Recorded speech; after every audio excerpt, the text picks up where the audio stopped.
And here we are. Welcome. Hey. Oh, here they are, the Wylders bunch. You'll notice one of our seats is missing. We don't have somebody with us today. That is Percival Redfeather, better known as Rob Woodbury in the real world. Oh, but Glenn's gone to go get his little poster. There's Percival's poster. Yeah, that sits on. Oh, yeah, that one has the arms. Perfect. That'll have to do. Got a lot of glare on it. Hold it up for a sec, Glenn, so that they can see it in the camera. Here, I'll actually hit Percy's screen. There we go. Wanted. Percy Redfeather. Much scarier looking Percy than the real. By the Wyoming Stock Association. That's right. For taking part in those wars, the cattle wars. He's been charged with cattle rustling and murder. Okay, so let me see. I just need to click a couple of buttons. I kind of hope. I think I need to make sure we're live. Did anybody see us live on? Let's see our channel. Let's have a look here. I got the notification that we are good. Is live. Okay, I'm good. We're good. So welcome. It is the end of summer, and we are back to playing almost on a regular basis. We play most Wednesday nights. This is the Wilder game. My name is Dave Wildson, and we're still moving around doing stuff. Here, I'll show you the hijinks that these guys are distracting me with. Josephine, oh, you can't even see them. They're now putting a clock on the table, my clock, I might add, to put it up there. Okay. All right, we have an alternative plan for these posters, by the way, on the chairs. We're going to do something else on the chairs instead. All right, can I go back to the introduction now? Are we all good? We got 2 people watching. Hello, people. Hi, people. Thank you for watching. And I don't know about the YouTube people, but I don't know. It just says number 2. And there could be 2 people as well. So, okay, I'm going back to the introduction. We're going to take 2. We'll even do this. And welcome to the Wylders game. My name is Dave Wildson. I am the game master for this game. It's a D&D game, basically. We kind of use our own hybrid copy of version of D&D and Pathfinder, kind of melded together. With me are all of the players, the group called the Wylders. 80% of them. 80%, that's right, because we're missing one. Why are they called the Wylders? Well, that's in the story. You can find out if you read our story on our website, which is wildermage.com, WYLDERMAGE.com. So we're going to go around and do introductions, so that helps us get warmed up for tonight. And then I'll do a little 5-minute review. So on my left is the infamous Thaddeus Poindexter. Hello. How do you do? I'm Ian Little, and I'm playing the role of Thaddeus Poindexter, who is a physician and is basically just here to help in any way I can. That's right. It's very helpful. That's right, and has more than one suit of clothes and does nefarious things. Well, we're about to arrive in civilization, so one must present oneself properly. Where are you hiding your knives right now, Mr. Poindexter? I hear you. Do you mean my surgical equipment? Oh, your surgical equipment, right? Okay, that would be in my medical bag. I see. All right, let's go off to our next one. That is Josephine Smith. Howdy. Woo! I'm Josephine Smith, played by Amanda. I said that right? And I like to blow things up and choke things with my whip. So which are you, Josephine Smith or Amanda? You get confused about that sometimes. I do, because, well, it's all kind of a blur. I don't know where Josephine one personality is taken over the other one. Ends. Wait, where Josephine Smith ends and Amanda starts, or vice versa. So okay, all right. It is what it is, but I've got fancy pew. And you are a gunslinger. Boom, boom. Oh, say hello to Ever the Greatest. Ever XX Greatest. Hello. First time chat. Very nice to see you. We're going to move over to the next person, which is Lavinia Rose. Hello, Lavinia. Hello, my name is Lavinia Rose, My actual name is Janice, and I am married to the gentleman down at the other end who is our games master. Yes. And what kind of character are you? I am a fortune teller, I am a healer, and I am a killer of undead. Killer of undead. That's right. Actually, a Death Realm cleric. She unalives the undead. She unalives them. By the way, I want to go back. I want to show everybody. We've got character screens of everybody. I didn't start with those, and I do like to start with those. So here's Josephine's character screen with all her stats and her goodies. Here's Thaddeus's character screen with all his stats and his goodies. Here is Percy Redfeather, who is no longer in the building right now. But there's his stats, and then we're going to go over to our resident wizard, Mr. Raven Alexium. Good day. I started with her. Oh, okay. That's I okay. am, yes, indeed, playing the Squishy know that. Wizard. My name is Glenn, and I also have a subclass in Alchemy. So, And mustaches. and yes, Alchemy and mustaches. Those are his two subclasses. these are really uncomfortable, by the way. Just hard to drink in. They get in my nose. Well, you know, some of us went the extra mile and grew a mustache, Raven. But Well, if I tried that, it'd look like a hockey team, 6 on each side. So that's not what you're getting. Did you know that Dave borrowed that last week and put it up his nose? Well, we're friends. Yeah. that's right. What if your bodily fluids Even better friends? with We're, friends we're now. close that way. I'm not too worried about that little clippy clip bit. If it had been anything else, though, it would have been too much. Yeah. Okay, so we are here playing an adventure that we've been playing for the last couple of years. We've been streaming it for about 5 months now, but we have been actually playing this campaign since the, what was it, the beginning of 2022? Something like that? Something like that, yeah. Anyways, so we're pretty far in and we got a long way to go. This is a homebrew game. And the Wylders are, unlike a regular Dungeons and Dragons game, this one is more like Outlaws and Dragons, except we haven't run into any dragons yet. But there are dragons in this world. Outlaws and what? Outlaws and something else. We did run into pterodons. Ran into pterodons, prehistoric-ish dragons, amongst many other things that are in the world. Lots of magical beasts and things.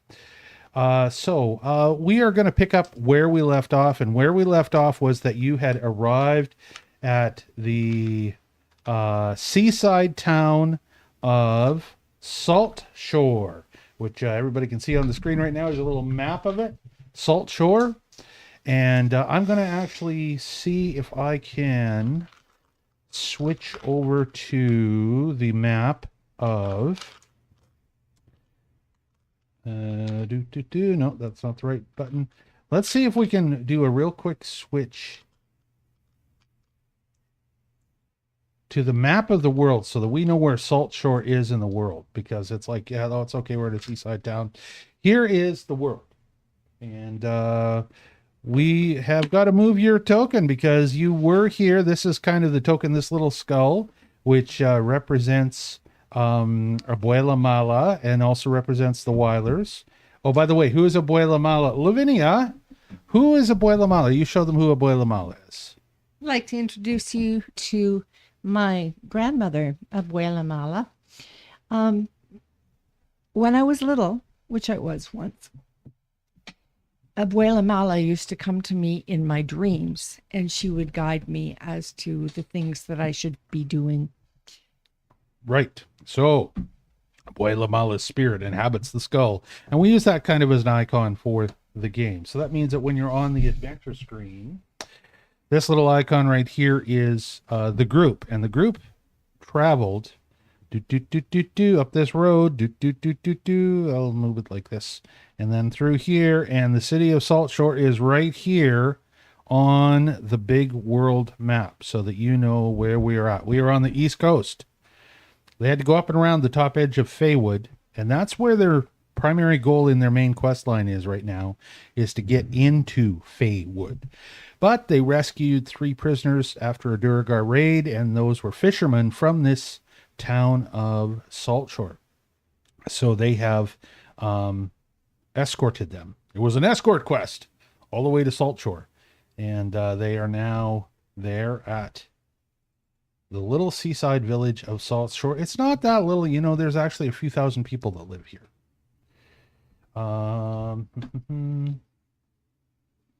Let's see if it shows you the same thing it shows me. Are you seeing what I'm seeing? Do you see what I see? Did you see all of that on the stream or no? I did it on my own screen. Did I show you the actual map of Era and the little guy moving along and stuff? Oh my God, maybe I didn't. That would be bad. Because I might hit GM screen instead of this. So, I'll go back. No, I must have. When I switched it, it switched. Did it switch it on your screens to the world map, the Era map? I believe it did. Okay, so you guys are currently camped outside of town. This is the place that you chose to stop. It is up here on the left-hand side of the map. You're actually on, it's a bit of a peninsula that overlooks. You can see there's a cliff edge here, and there's a road now that's leading down to the seaside. You chose to stop 10, well, I don't know how many kilometers out of town it is, a little ways out of town, because you were going to camp for the night there and get your full rest before going into town, correct? Yes. Everybody remember that? Yes. Also, you have been riding a magical mount and using it to pull a wagon all of this way. It's a mount that was a big mammoth that Lavinia was able to conjure from a little wondrous figurine. Now you have dismissed that mammoth, correct? Yes. For the third time. You have one time use left this month on that mammoth. How many days are left in the month? Well, blah, blah. Let's go look at the calendar. We can look at the calendar. We have a calendar now. It's actually, you can Do you just press like C or something? Oh, thank you. it should be on your little hot bar. Yep. It's the clock on the hot bar, calendar and clock. Yep. Okay. And according to this, oh, look at this.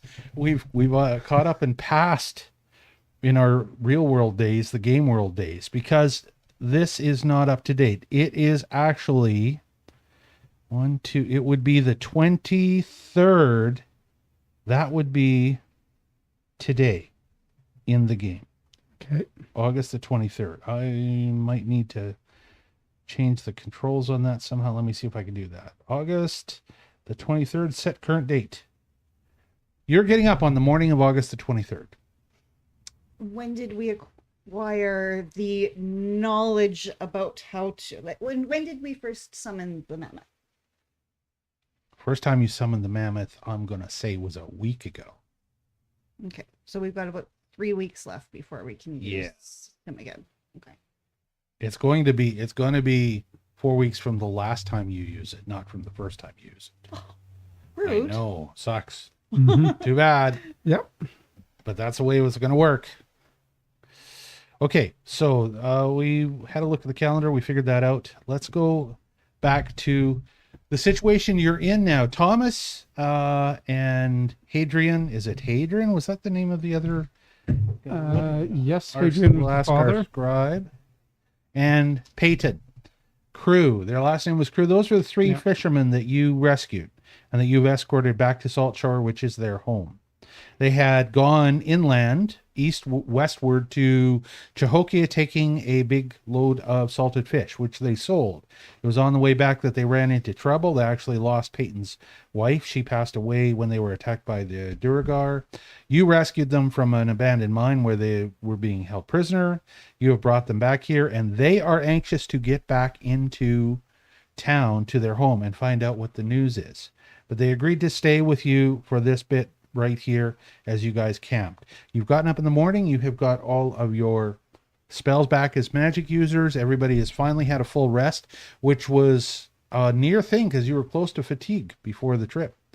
And as you are here and you look down, you see that the road ahead of you comes to a gate.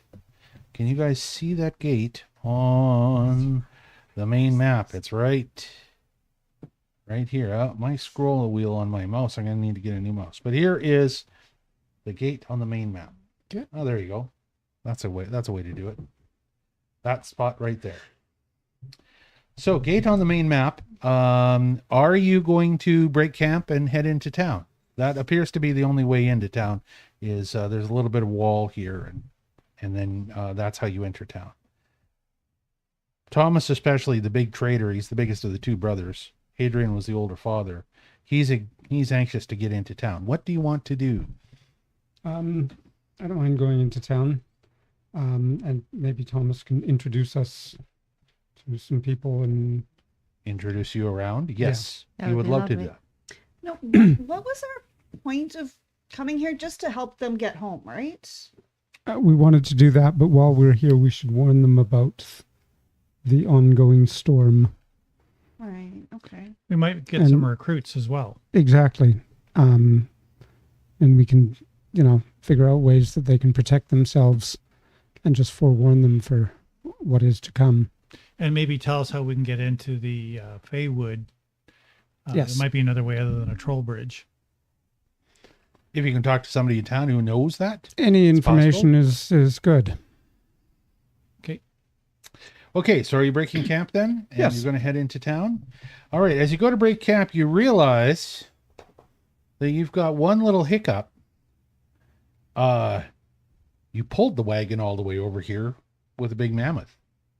And now you have a wagon sitting on the edge of camp with stuff in it. And how are you going to leave the wagon here? Or are you going to Well, it's not a wagon; it belongs to the family. Well, that's true. It's the crew. It's the family cruise Their wagon. problem. Oh, it's their problem. Well, how long will it take to pull the wagon to the main gate? Oh, and it's downhill, but probably it would if you had horses, oxen, or mules to pull it. It would only take you probably about Or Thomas and What about, Percy, what about 6 well-rested human beings? 6 well-rested human two beings. of them being very, very large. You could if you had harnesses that you could hook up to. But Thomas Crew, in listening you discuss with this, says, look, we're just what he would like to do. He doesn't trust you with his wagon. What he would like to do is he would like to just walk it into town Mhm. with whatever you guys have all of your own stuff carried on your backs anyways. Yes.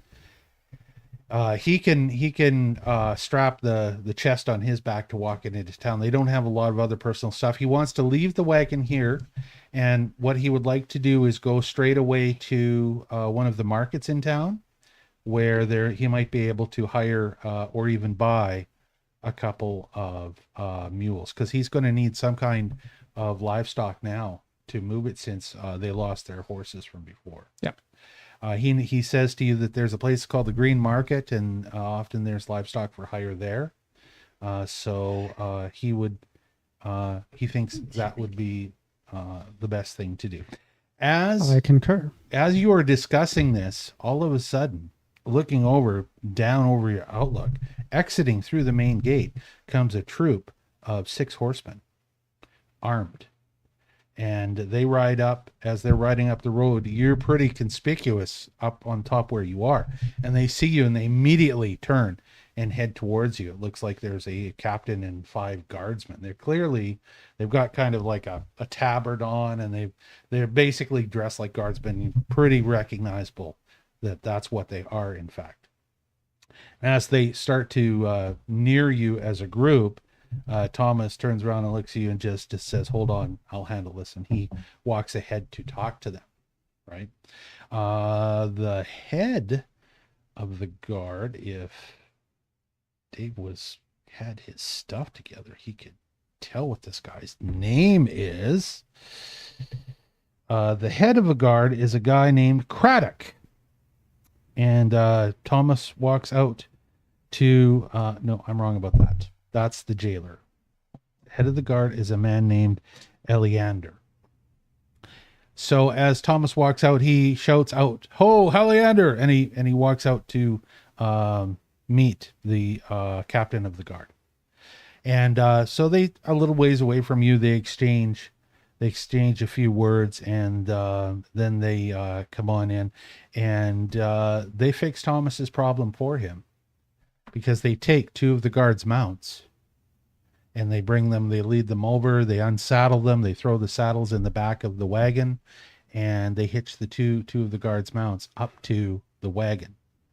Well, that's good. Yeah, so that the two of the guards' mounts are going to pull the wagon into town. The guards clearly plan to fully accompany you. And Eleander comes up to talk to you as well. Thomas introduces him to you and explains in very short terms what happened, how you had rescued them when they were taken prisoner by the Dwergar. The Dwergar were going to sell you to Aesir Viking slavers. Sorry, I'm just tweaking the cameras as necessary. Okay. That camera is the, oh, I see what you're saying. Okay. So, one of the things that while they're discussing, as Eleander and Thomas are there, and Eleander is explaining how you were rescued and stuff like that.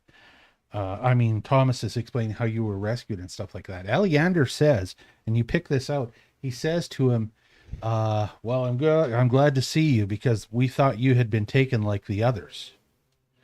And Thomas says, the others? What others? What others are you talking about?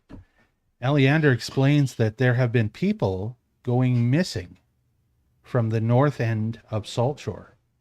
And when you didn't return, he thought maybe you were taken like the others were. So then Eleander says, I'm sure you're going to hear about it in all of the pubs, whoever you talk to in town. That's all that anybody's focused on right now. And that's why we're doing more patrols than we used to, is that we're trying to keep an eye out on all of the roads, both going into town from the south and into town, out of town from the north.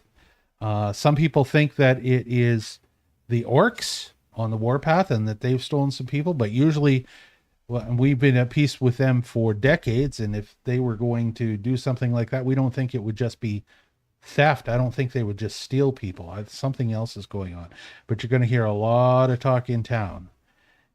So I don't want to say any more about that. You can, if you want to know more information, you come visit me when I'm off duty at my house, and you're always welcome there, as you know, Thomas. With that, they guide you into the town. You all break camp and you walk into town to the gate. The city gate itself is the whole town of Saltmarsh. Eleander isn't the one explaining this to you. It's actually Thomas who's explaining this to you. He explains to you that the whole town is built on a much older settlement that centuries ago was wiped out and laid to waste by enemies. Probably the orcs is his best guess. Anyways, what's that? Just wondering if this was built on a previous civilization. Has anyone noticed any disturbances in the graveyards? Well, that's what part of the talk in town is, the graveyards. Absolutely. The town is built on the previous fishing settlement that was wiped out. But they have an extensive graveyard going back, more than a century. The last ruins still from the old, what they call Old Saltmarsh, is this one wall that you're coming up to right now that has the city gate on it. That's the only sign of the old town that's still left there. It's old, it's crumbling, it's badly worn by centuries of rain and wind.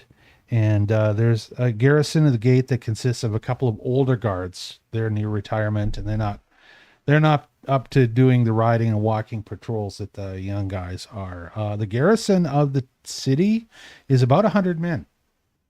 And then any volunteers that they need in a pinch also. The rest of the population of the city is kind of broken up between 2 or 3 groups. There's a few tradesmen. There's a couple of older families that are kind of considered the nobility of the town. If you could have, nobility in a fairly small fishing village like this.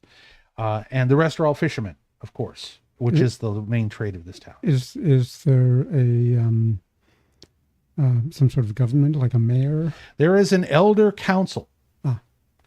And the elder council has a number of people on it that you're probably going to meet. There are also 3 inns in town. And this is one of the first things that you have to decide is where you want to stay. So right away, Thomas rattles off to you that the one that's closest, just down the hill from the garrison here, is called the Empty Net. No, wrong. It's called the Wicker Goat. It's called the Wicker Goat. So this is how we will do this. I kind of want to stay there.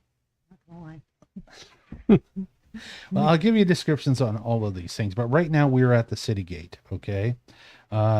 Because you have Thomas with you, the whole Peyton crew, because you've rescued them, there aren't any other questions. Eleander's already asked you everything, and he's satisfied as captain of the guard. So you're able to enter without having to prove any more things about yourself before going into town. Although as soon as you pass through the gates, you know, there are the occasional interested eye looking at you, but trying to look like they're not looking at you. You notice that on the, oh, why did it do that? You notice that on the left, just as you go down the slope from the gate, let's go to triple for a sec. Where's the pointer? Here's one.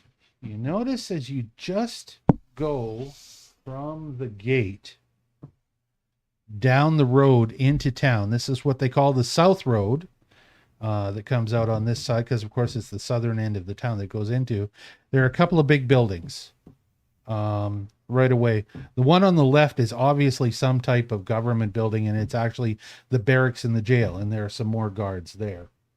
The one that is on the right, though, appears to be the inn. Obviously it's an inn. It has out in front of it a sign that's got a goat made out of wicker. Do you have a picture? I do not have a picture of the wicker goat. You go make a picture of a wicker goat with Bing AI and let me know, okay, how that turns out for you. Because I tried. And it didn't work out. Of course you tried. Of course I tried. So on our screen for adventure screen, let me see if I can actually give you guys some of this information, if this will work out to help you. If I click, for example, the city gate, and I go like this, ba-doop, did you get a, show to all? Yes, show players. There you go. You get a little sign that pops up, right? It talks about Saltshore. Oh, Of course it talks about all of them, doesn't it? Ooh, does it talk about every single one? Well, I'm not supposed to show you all that stuff yet. Not that it's a big mystery. There are no secrets hidden here. Does this show you on the map? Go back to the adventure. Where did it go? Let me see here. We're going to go like this. Go escape. It was there and then it was. Yeah. Where did what go? The descriptions. It all disappeared. Mm-hmm. It's not supposed to. He took them away because we weren't supposed to see stuff. This is where me fighting with this interface sometimes is a bit of an issue. If I go to the journal, I can see the description. Yeah, this should not be blank. I don't know why it is blank. Okay. We will eventually move all of this stuff into the rest of the journal. Did you see it in the journal under, under Saltshore? Okay, if you go to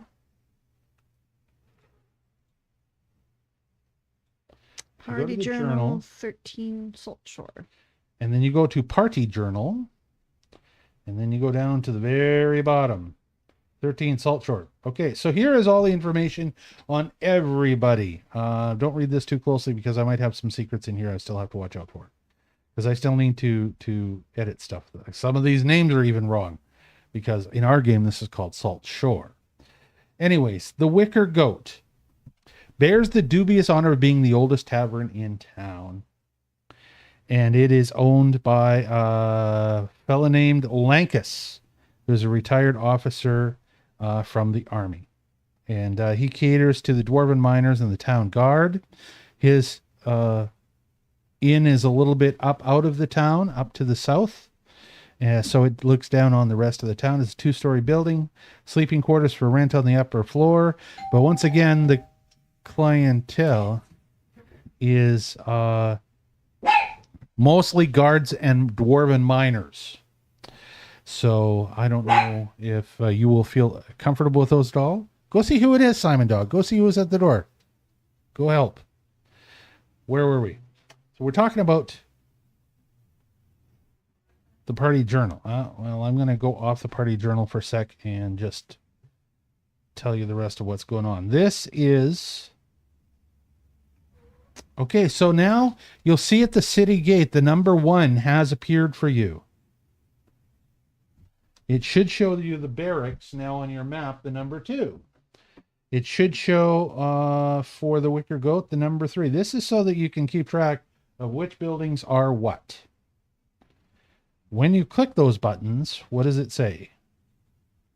Does it do anything, or does it just tell you? It just gives you a title. If you hover, If you hover, it gives you a title.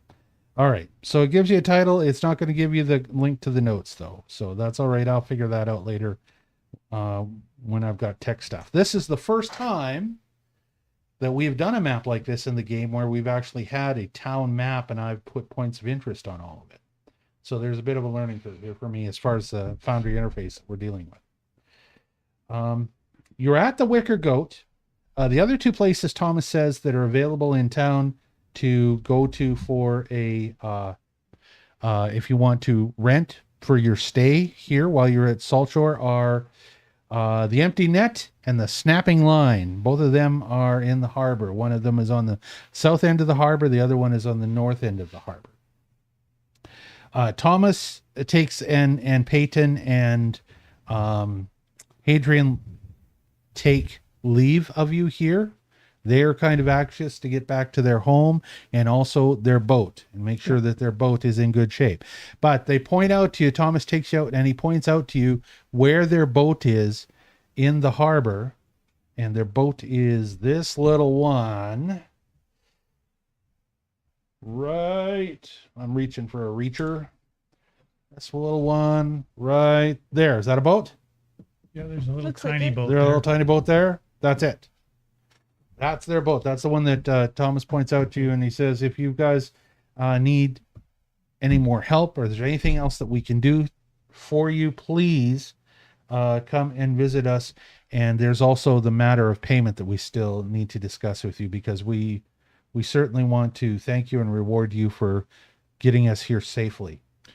Before you go, Thomas, can you tell me more about the wizard? The wizard. How do you know there's a wizard? Well, because last episode you mentioned that there was a wizard. Did I? Okay. All right. Well, so Thomas says, well, you'll find on the very southern end of town, if you go back up past the barracks and you take the road, let's go to the game map. I'll show you on the table map here. He says, if you go back up the road till you get up to the point you can take this road that goes up to the higher table that's on the south end of town. There are a couple of places up here. One is Eliander's, the captain of the guard's home. Another one is a tower, and you can't miss it. It's on the very southern end of town looking over the South Bay, and that is obviously the Wizard's Tower. It's not a very tall tower. It's only about 4 stories high. It's not built like a fancy Wizard's Tower. It looks like a very tall, narrow mansion. And the last place that is up there, he says, is also there's a place that used to be the mansion of a fairly well-to-do family that left Saltshore. And they ended up selling it to a dwarven mining company. So the dwarven miners now are using that for their headquarters. Something that the owner of the Wicker Goat is not as happy about, because now more of the miners are staying up there at the mining company headquarters and less of them are staying down in the inn. But there's still enough because there are more dwarven miners coming into the area all the time. There's a new mine that is opened up to the north. And how about shops for armory and various adventuring gear that we might be interested in? Thomas says that in town, and I'm going to actually turn on these points of interest for you. Thomas says that in town, there are a number of places, and from your point of view, looking down on the town, he doesn't have a problem pointing them out to you so that you can tell. He says, you know, here's the inn, the Empty Net, that's on the south side of the bay. Does it show it there now? Let's What number is go it? to adventure screen where it'll be zoomed in better. And I will take adventure screen and pull it out and move it over a little bit like this. Number 8 is the Empty Net. There we go. I'm going to go up a little bit. So the tower's on the Wizard's Tower's on the south end. We're going to move the screen up a little bit like this so I can give you the rest of some of the town and what's here in the town. For points of interest, he says if you're looking to buy or sell, most of the general buying and selling in town happens at the wharf market. And he points, and you see that the 3 piers across, if you go across the bridge, the 3 piers that are right across the bridge here, Like we're you could clearly see all the 15? Oh, market 15. stalls there. Number 15, the wharf market. You can clearly see all the market stalls there. What time of day is it now? Right now, I'm going to say that it is, you just got up, so it's probably, you're just in town and it's 9:30 a.m. Okay. Other places that he points out to you, he points out the snapping, he pointed out the Empty Net, so he points out the last major inn in town, which is called the Snapping Line, and it's right beside the council hall. They're basically, they overlook the wharf market that is just next to 2 of the piers that are going out. Another thing he points out is the richest family in town, one of them, they've got the Prime Water Mansion. And it would look to me like Dave doesn't know how to spell the word mansion. So let's try and fix that. Manswan. Manswan? Manswan. That must be the Latin. How do you spell mansion? M-A-N-S. You just mixed up the I and That's the what O. I did. That's what I did. All right. Yes, Fixed. one. Manswan. I would have blamed it on the interface. That's right. It's the interface's problem. So Prime Water Mansion, did it appear for you? Yep. Yes. Okay, good. The council hall, number 14, the council hall is there as well. As you visit these places, you'll get more information about them. As you're crossing that bridge, by the way, that bridge is called the Mermaid Bridge, actually. Mermaids don't use The bridges. Mermaid Bridge. And the reason the townsfolk call it the Mermaid Bridge, Thomas mentions, is because of the carved mermaids that are on each of the 2 at each entrance. 2 at the entrance inside town and 2 at the entrance to the south of the harbor as well. There seems to be buildings along the bridge. Is that what we see? Notice? No, that's just fancy drawing by Mike Schley, the amazing artist, and there ain't nothing there. However, there is a place called Kester's Leather Goods. And Kester's Leather Goods is here on the west side of the bridge and the west side of the river. There's another place just above it on the hill as well. And that place is clearly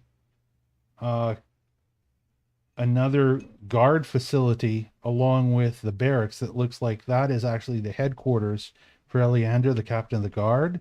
And it is called Hool Watch Tower. Does it have a number to it? It's number 12. Did Number it show up as number 12 for you?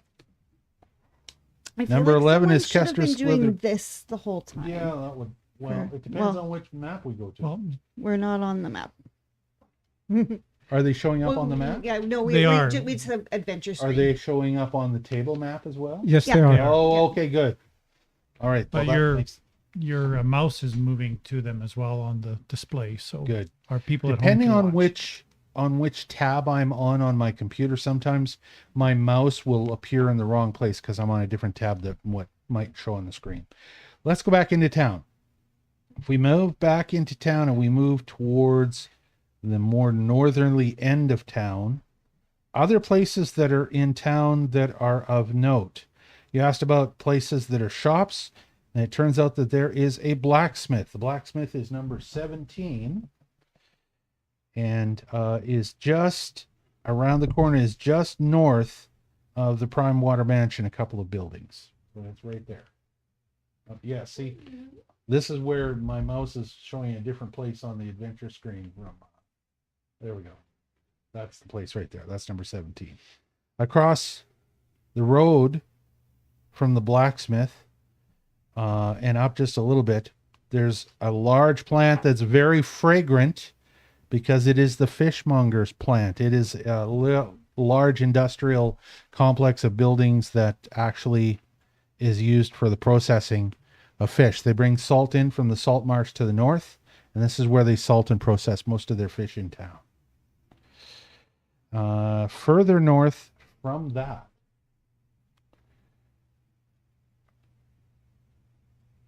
there's the famous Owland house. The Owland family is a very well-to-do family in town.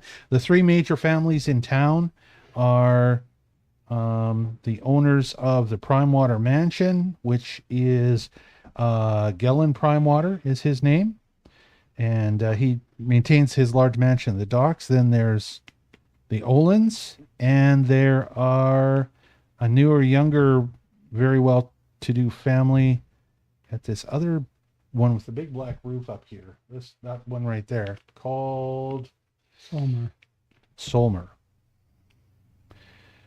Then at the very north end of town, let's move this map way up like this, so you can see what's rest of the town's things are. At the very north end of town, back up the main, what would be considered the main road in town, there is the Mariners Guild Hall, which is that building right there. Yeah, that's showing the right one. Good. Further up than that is a place where a fellow lives called Ingo the Drover. Above him is the Carpenters Guild Hall. Up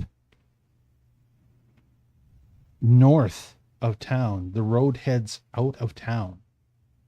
And as that road heads out of town, there's very obviously a church or a temple at the top of the road as it heads out of town. And then behind the church or the temple to the north of it, there's the cemetery. There is an old, dilapidated, empty mansion. That's the very last building on the way out of town. Down below on the beach, beyond the place where Ingo the Drover lives and the Carpenters Guild Hall is, there's just some abandoned, kind of like Skid Row, dilapidated houses that are abandoned. And it's a place that's known as Crabber's Cove. The only other two places of note are actually kind of outside of town just slightly. One of them is that there's a large copse of trees, and they call it the Sea Grove, and it's a bit of a memorial place. Hello, Larry the cat.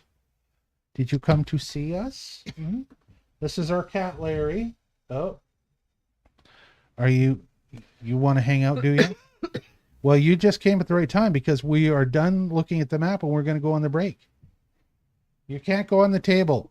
No, see, move all the cameras. Now that's how the cameras get messed up, because you rub against them. He's just pouring up a storm. Okay, so we're going to pick it up again here, right where we left off. You can see him on the table map. Oh no! It's the like cat attacks the town. Godzilla! The attack of Larry. Okay, so we're gonna call it right there for this episode, and we're going to come back in about 10 minutes and do another episode. Right now it is 7:48. I'm going to say we're coming back right at 8 o'clock. Does that sound good for everybody? All good? Okay, so for those of you at home that are watching right now, if you found one of our recordings on YouTube or elsewhere, we play every Wednesday night at 7 p.m. and we play about 3 episodes a night. This is the first of those episodes tonight in game time. For those of you that are watching us live, we're going to play again another couple of episodes tonight. So we're going to take a break, and we're just going to go to a be right back screen, and we will be right back, as I said, in 12 minutes. It is 7:48 Mountain Standard Time. We are going to be back at 8 Mountain Standard Time. Oh, Assuming... that would have been a perfect. Why don't you do that right into the camera, Kat? We're going to do that. I'm distracted by the cat. Sorry. We're going to be back if we survive the cat attacking the table. Like the Kraken has been The released Kraken, on the that's right. village. Okay, we'll see you soon.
There we go.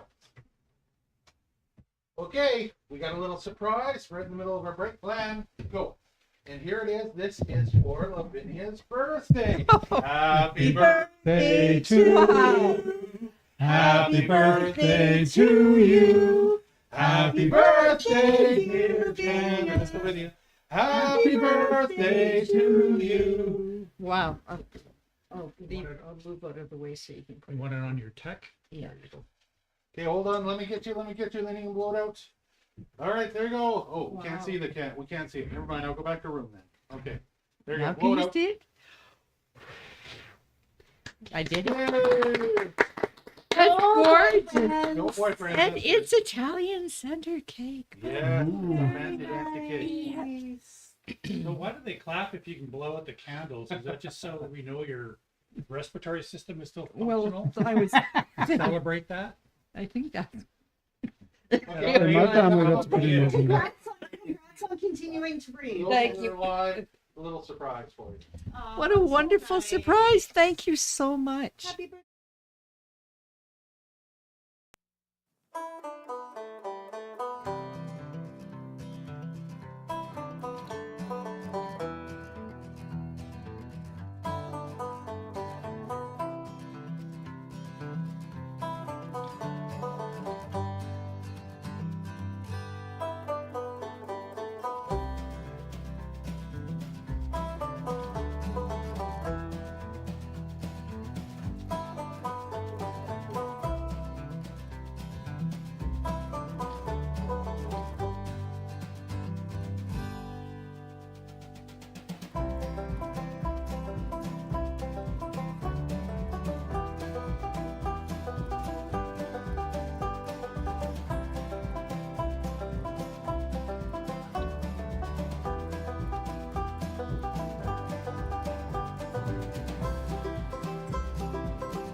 Okay, we are back and we are still eating birthday cake, and it is amazing. Thank you very much. Glenn's the one that picked up the birthday cake for us.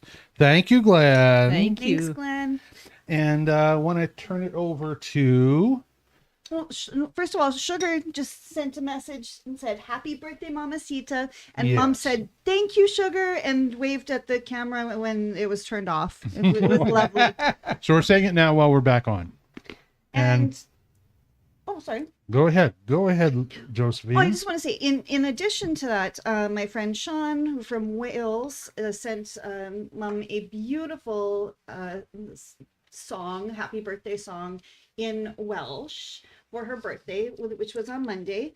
And we would like to sing happy birthday to him. Because it's So, his birthday It's tomorrow. his birthday tomorrow. So he's probably not going to get this message until the morning, which will be perfect. So ready, you guys? said it's Sean with, and it's S-I-O-N. S-I-O-N. Cool. But it's pronounced Sean. Where's he living right now? Wales. Wales. Okay. Yes. Ready? Okay. Happy birthday to you. Happy birthday to you. Happy birthday, dear Sean. Happy birthday to you. And many more. There we are. Wonderful. Thanks, guys. Okay. All right. Well, I guess we're going to have to. Oh, I've just finished my cake now, finally. And we shall move on. For those of you that are picking up the recording of this game tonight, thank you for coming and finding us on YouTube or wherever we found our recording. This is our second episode tonight. We usually play about 3 in a game night. Going to go around real quick.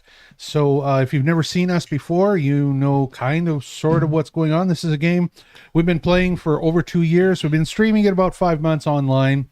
And it is the Wylders game. It's a homebrew game. We kind of use a combination of Pathfinder and D&D. I'm Dave Wildson, the game master. And to my left is Mr. Thaddeus.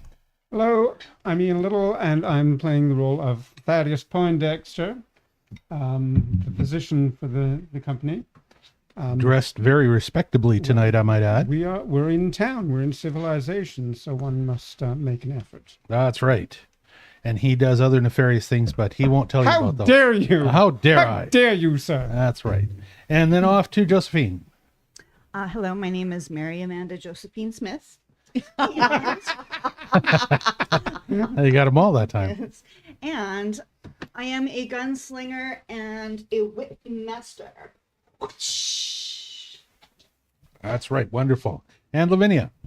My name is Lavinia Rose. I'm actually the wife of our storyteller down at the other end, our games Hello. master, Mr. Dave. And I am a healer. I am a fortune teller. And part of my mission is to help undead move on to a peaceful existence Even when they On don't the- want to. on the other world, other side. Especially when they don't want to. Especially when they don't want to. Okay, we are missing one of our players right now. He had a singing rehearsal tonight. That is Rob Warbury, who plays Percy. So his chair's kind of empty. We've got his wanted poster. Wanted Percy Redfeather. And we do have cake for him. And we have cake for him. I'm sure he will show up tonight to have cake. Eventually. Even if the stream's over, he'll still show up to have cake. How to summon Percy? That's right. If you wish to summon Percy, do food. And last person on the table is our amazing wizard. Trying to straighten his perfectly natural mustache. Nothing unusual about that When mustache. the weather at all. changes, does it tilt? Apparently it does. I Barometric hadn't pressure expected that, mustache. but yes, I play Raven Alexium, the wizard. My name's Glenn, and I also have a understudy in alchemy. There you go. Okay, so that's all of us. That's the Wylders bunch. So we are in the middle of this campaign, and our group has traveled escorting some fishermen who were captured by the Duergar while they were traveling inland, taking them back to the coast. So this all takes place in the world of Era. Oh, In the world of Era, this all takes place. Hey, how come it didn't go where it's supposed to go? It did. Okay, good. How come my adventure screen Sugar ain't says, doing what "Welcome back I from want it to camping do? And nice ascot, sir. Here we go. The world of Era. Let's try this. There we go. Successful switch. This is the world of Era. You'll notice that, of course, it bears a lot of resemblance to the North American map, and that is because these are twin worlds. Share a lot of the same geography. However, they are different cultures. Our group right now has been traveling eastward all the way to the coast, and they are this little thing right here. How come it's not showing up? Oh, when I zoom out one, it doesn't zoom out the other. That's why. Okay. So there's the world of Era. Sorry, I was doing it on a different screen, and I thought it was updating to you guys, but it wasn't. Our players are here. This little spot right here where this skull is, this is the icon for our players, and they are in the little town of Saltshore, which is right here. They've just gone around the Feywood, and they have just ventured into town. So they're in this little coastal village of Saltshore, and looks like this. I wonder why that one keeps on being weird the way it tracks over to the left. Here's the coastal town of Saltshore. We've basically highlighted all of the points of interest in the last video, so you know what's what and where and stuff like that. Raven's doing things with his mustache. So now it's up to the group. What do you guys want to do? You now know where all of the points of interest are. The last one that we talked about was the Sea Grove, which is can't see it on the table map. I'll try and move it over a little bit, zoom it out a little bit. And there was one last point of interest we did not talk about, and that is out here on this island.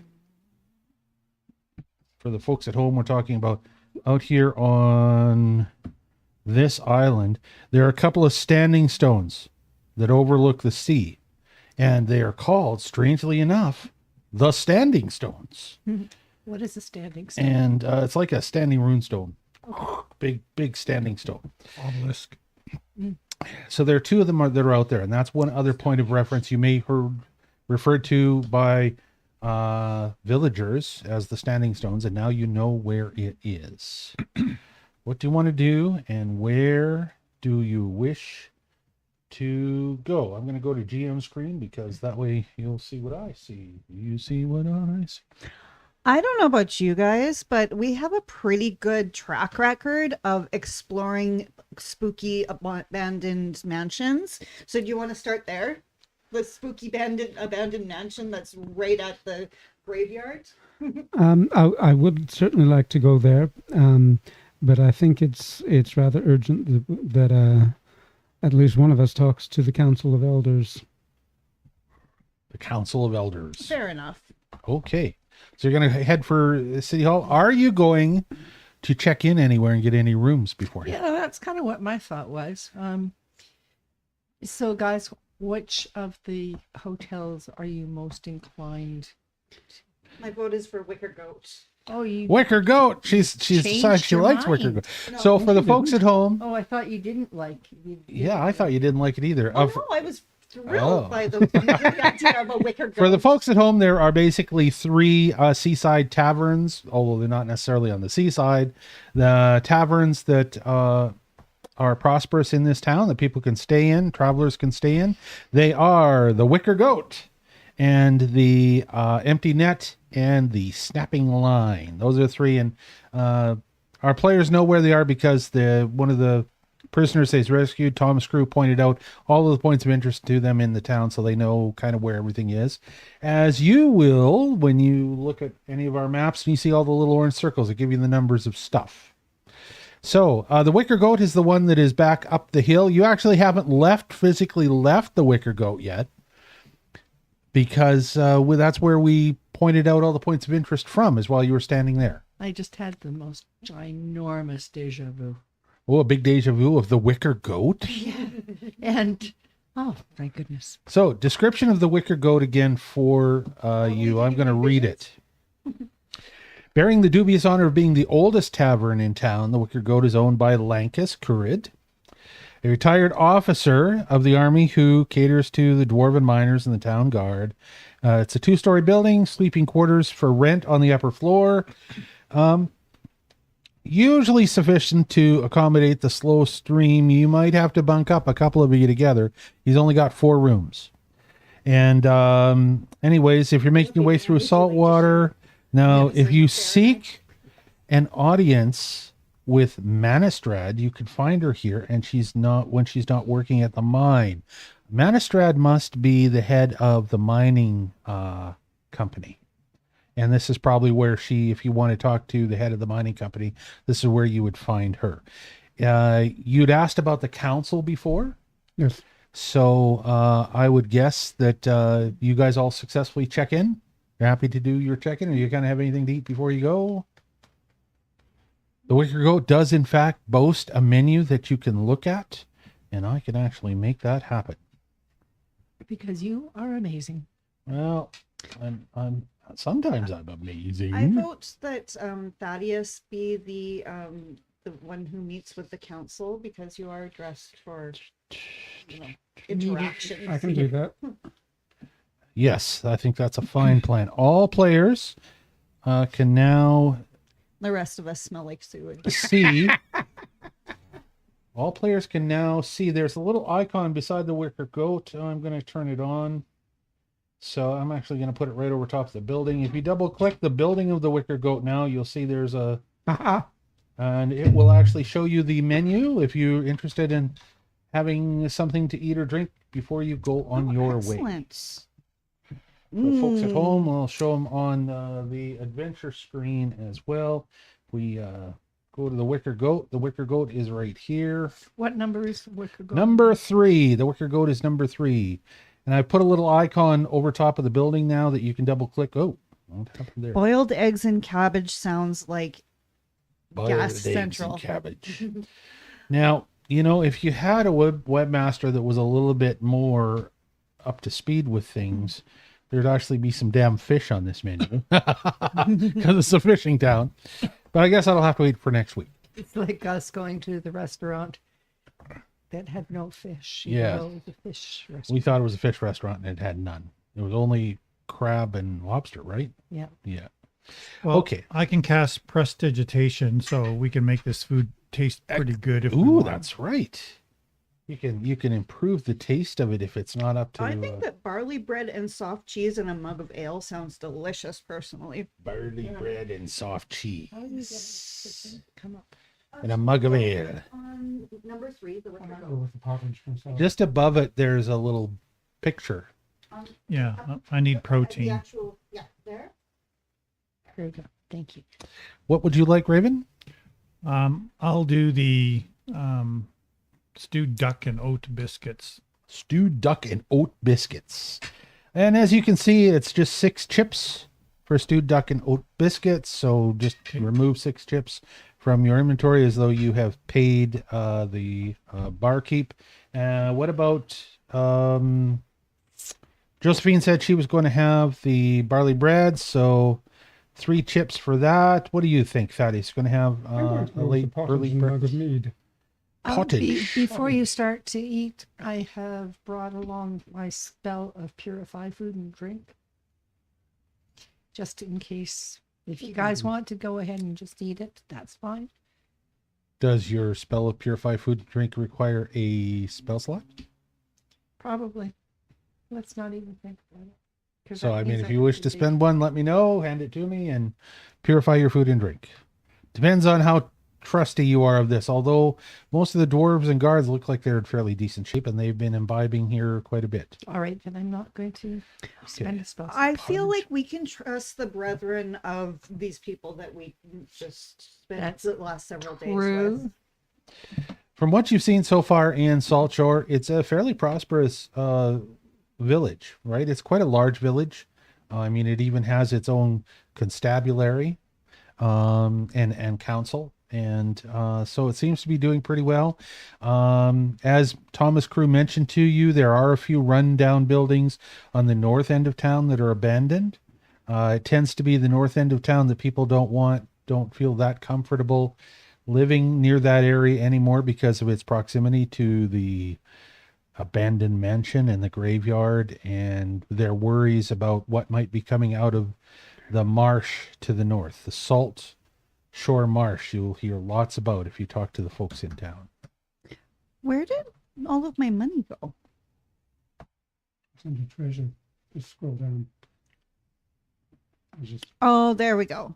Okay, and it was just silver or chips. Chips, just chips. What about you, Lavinia? What are you going to have to eat? I am going to have some barley bread and soft cheese and a mug of ale. Barley bread, soft cheese, and a mug of ale. Sounds lovely. You know, there seems to be a problem with the Wicker Goat's pricing here, because I noticed that a mug of ale by itself is 3 chips. A mug of meat is 3 chips. A tankard of stout is 3 chips. But also barley bread and soft cheese and a mug of ale are 3 chips. And that's one of the reasons I so chose it. you're getting lots of goodies for free there. Well, I thought it's like buy a beer, get some cheese and bread for free. I guess that's what it is. I guess that's what it is. Pottage. There you go. Pottage is kind of like porridge with other things thrown in as well. Are you happy with your repast, Raven? Are you good to go? It's adequate. It's adequate. While you're there, there are a few off-duty guardsmen and a couple of off-duty dwarven miners in the inn. You can talk with any of them if you wish. I also have to buy some stewed duck for Bear. Stewed duck for Bear. That's right. Yes. Bear was not allowed in the inn. The innkeeper is not comfortable with that. Bear will need to be outside. No large wolves in the inn. And the only reason that the innkeeper didn't turn you all away is, of course, because Thomas has come and done the introductions, and everybody knows what a great job you've done. But Bear is still not allowed in the inn. The innkeeper is very worried about that. To stay in our room with us. He'll sleep outside. It's fine. He'll survive. He's a dire wolf. He has no problem sleeping outside, although he doesn't have a problem doing sad little whining whenever Josephine's around, just to give her a big guilt trip. Well, I'm giving him some duck right now, so he All was, right. okay. Which, of course, he's like, blah, blah, blah, blah, blah, blah. Very, very happy. Snorf. He that, did just eat guards, so. Dwergar, he's still full of dwarf. No, wait, that wasn't him. That was the other ones that ate. That's true. Yeah. We haven't fed this dog in a while. No. Oh, I guess we're gonna have to remember that more. Pretty sure he hunts for himself as we go along. But So, as you finish your meal, what do you wish to do? Well, I'm motivated to talk to the wizard, but I don't know if we want to split up or not. Well, as you ask about the wizard, you can ask the innkeeper about the wizard. As you ask him about the wizard, this is what he has to say as the game master goes to his notes and finds out what the wizard has to say. Oh, I gotta go to the other screen, of course. Ah, what a pain in the butt. Apparently the wizard's name, it's a 3-story tower. The wizard's name is Keladek the Unspoken. And he's kind of got fairly dark skin, bald head. He likes to walk around town with a bright red silk turban on. And he's very tall, unusually tall, nearly 7 feet. So he's just this absolutely unmistakable figure. The innkeeper says that he came to town a few years ago from some distant kingdom in the eastern lands. He thinks he might even be from, I think it's called a Caladan, the African continent. Often when he's seen walking around town, rumor around the town claims that speaking his name aloud allows him to eavesdrop on your conversation. And he's a close Could be associate. eavesdropping on this one. I guess. and he's a close associate of Gellin Primewater, who's considered one of the elders and is on the elder council of the town. And the two are often seen together. That's all the innkeeper knows about this fellow. He does not have a store. He's not a salesman. He is a fairly reclusive wizard. So how he would interact with you, the innkeeper has no idea. Do you know what level of wizard he is? Get any idea how studied this guy is? Is he like just a entry level wizard, or is he a powerful wizard? Yeah, entry level. So as you ask Lankus Curid, the innkeeper and former guard, retired officer, what level this wizard is, and start making wizardly inquiries of him, his eyes kind of glaze over, and he looks over, he's like, oh, sorry, I've got to help somebody over here. And he just like walks away because he has no idea what you're talking about. Like, what level of nutcase is that guy? He's tall and he's got a big red turban. That is the level of Lankus He's Curid's tall expertise on Keladin's wizardly abilities. So that well is dry. Keladek, that's his name. Keladek. Okay. So, what do you guys want to do? Are you guys all trooping out to the wizard right away? Or are you going to, you've checked in. Are you going to head to the council, head to the wizard, split up, not split up? What are you going to do? Council first, wizard sec. Well, I'm not in a rush to see the wizard. I just want to make sure I get to I want to see him. do the mansion in daylight hours if we can. Yes. And I want to do the marketplace at some point. Lavinia wants to go shopping. Oh, Lavinia'd like to be able to say, Well, the council well, hall is you know, I right can across sit the here street and from read the from market. cards. The council house is right across the street from the market. Okay, let's start there then. Bless me, for I have sneezed. Okay. I don't know who's on the town council. Of course, they We would better put that find out. information in Some here. council people? Gellin Primewater, probably. Gellin Primewater is on the town council. Oh my god, I gotta go way back to figure this all out. Okay, so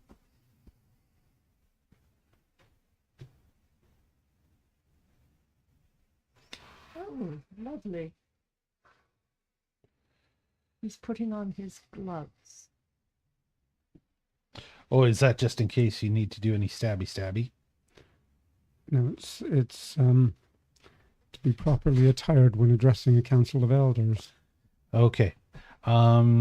You've been left on your own by Thomas Crew as he and Hadrian and Peyton say their final goodbyes and ask you to stop by to see them at their boat sometime.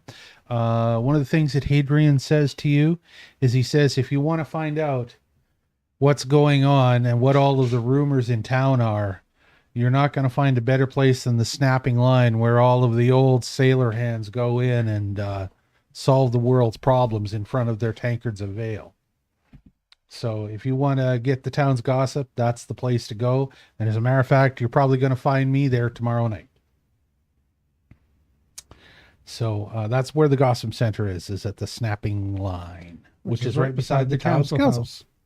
So the head of the town's council, when you head across the Mermaid Bridge and over to the big council building, which we don't have a picture of the front of the building, so we're just going to use the map, and we're just going to go with our adventure screen, and we're just going to point out where it is.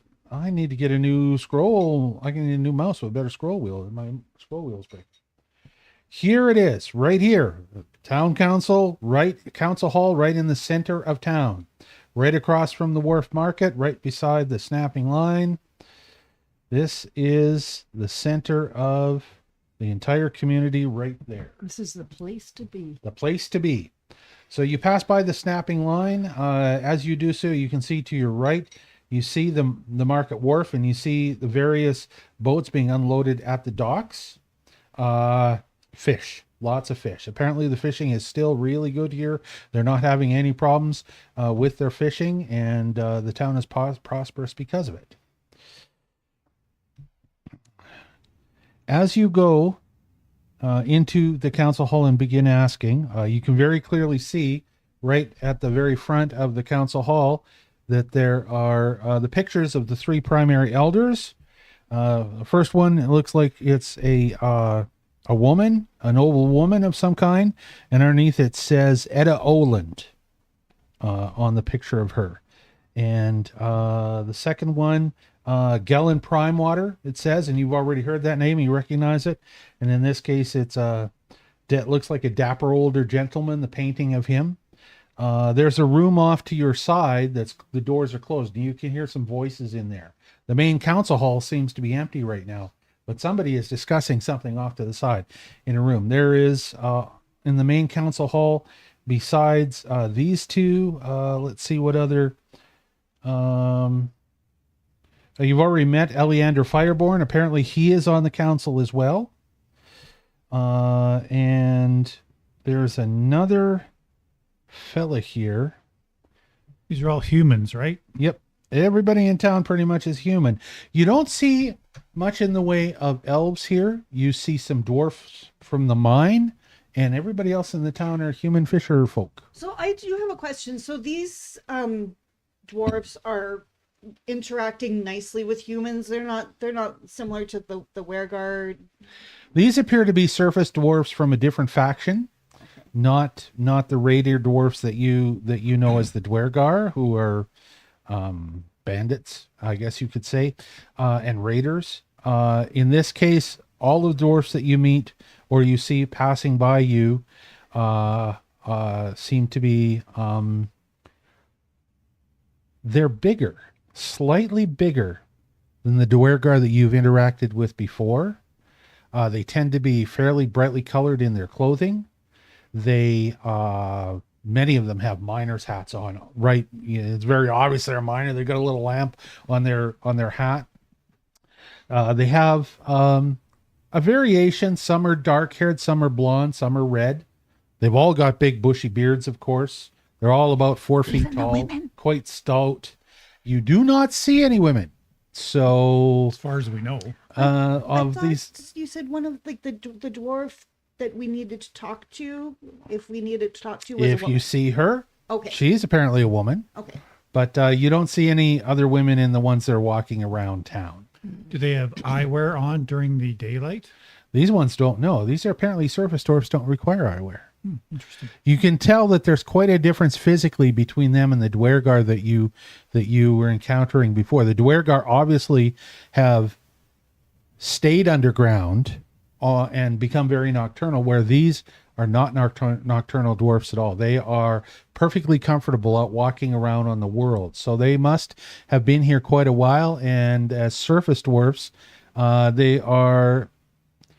been a long time. It's been probably thousands of years since they came from the original core and the core dwarves and began living and residing on the surface. And they still have an interest, obviously, in mining and those kinds of things, but they're comfortable living in inns, walking around the town in full daylight. So they are not core dwarves. These ones are of a different faction called the Keltae dwarves. And as they go by, you hear kind of a different dialect of dwarvish than what you'd heard from the. It was a much more brutish dialect the Dwergar had. So you hear something that sounds a little bit Celtic in the sound of their dialect with each other when they talk. It's still dwarvish, but it's got a different tone to it. To find out more about the dwarves, you'll have to go find some gossip. However, there are a few times that you notice that as the dwarves go by, there are human villagers in the town that watch them go by with looks of anger upon their faces. So something is going on there.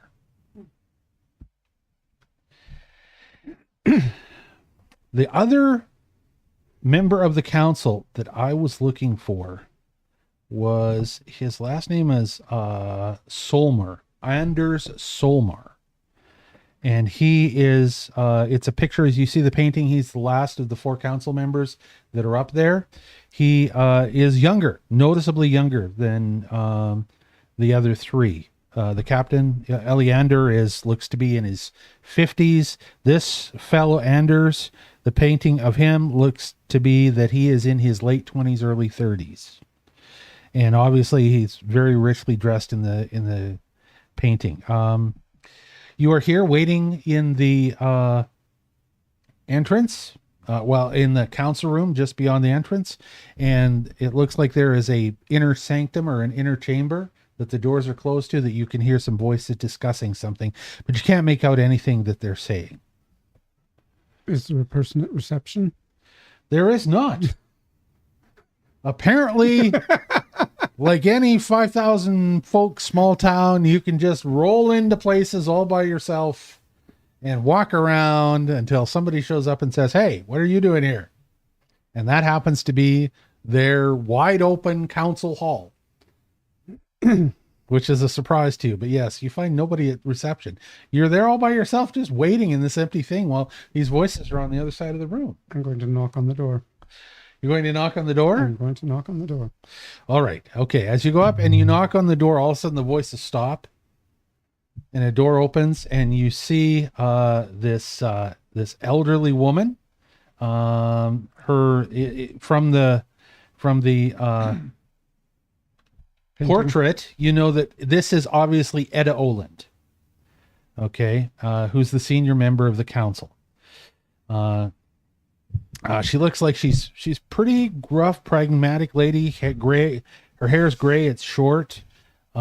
She's got pretty deeply tanned and lined skin. So she has obviously spent quite a bit of time out on fishing boats during her life, and has been obviously somebody who's a person of action. All right. She looks at you with surprise, and since you knock on the door and you're so nicely dressed, she smiles at you and then says, "Hello, what the hell do you want?" Good morning. Have I the pleasure of addressing Edda Oland? Yes. Well, it is a pleasure to meet you. My name is Thaddeus Poindexter. I don't have any Edda. I could try it again. Hello, what the hell do you want? I don't have a good voice. I don't have a good voice for Edda. Sorry. My name is Thaddeus Poindexter. Myself and my associates have just come into town, and we wish to speak to somebody about the goings on, mysterious happenings that have been going on all over this great nation. All right. Well, as she's about to speak again, all of a sudden you hear a male's voice from inside the room saying, "Oh, for goodness sake, Edda, invite them in. Let's have a look at them." And so she stops and opens the door and gestures for the 5 of you to come in. You find in the room, obviously, Gellin is there. Gellin Primewater is also there. And also you find the 4th council person, the young council person, Anders Solmar there as well. Gellin looks at you with a critical eye. He's not unfriendly though. And Anders looks at you with a big smile on his face, and he's super friendly, happy to see you. And it feels a little bit phony, honestly. Anyways, they invite you into the room, and Gellin walks up to you, extends his hand, and says, "Hello there, I'm Gellin," and shakes Thaddeus's hand. How do you do, sir? This is my name is Thaddeus Poindexter. This is Miss Smith, Miss Rose, Mr. Redfeather, and Mr. Alexium. Gellin speaks for the group, apparently, because he says, "And how may we help you today?" Well, we are hoping to be able to help you.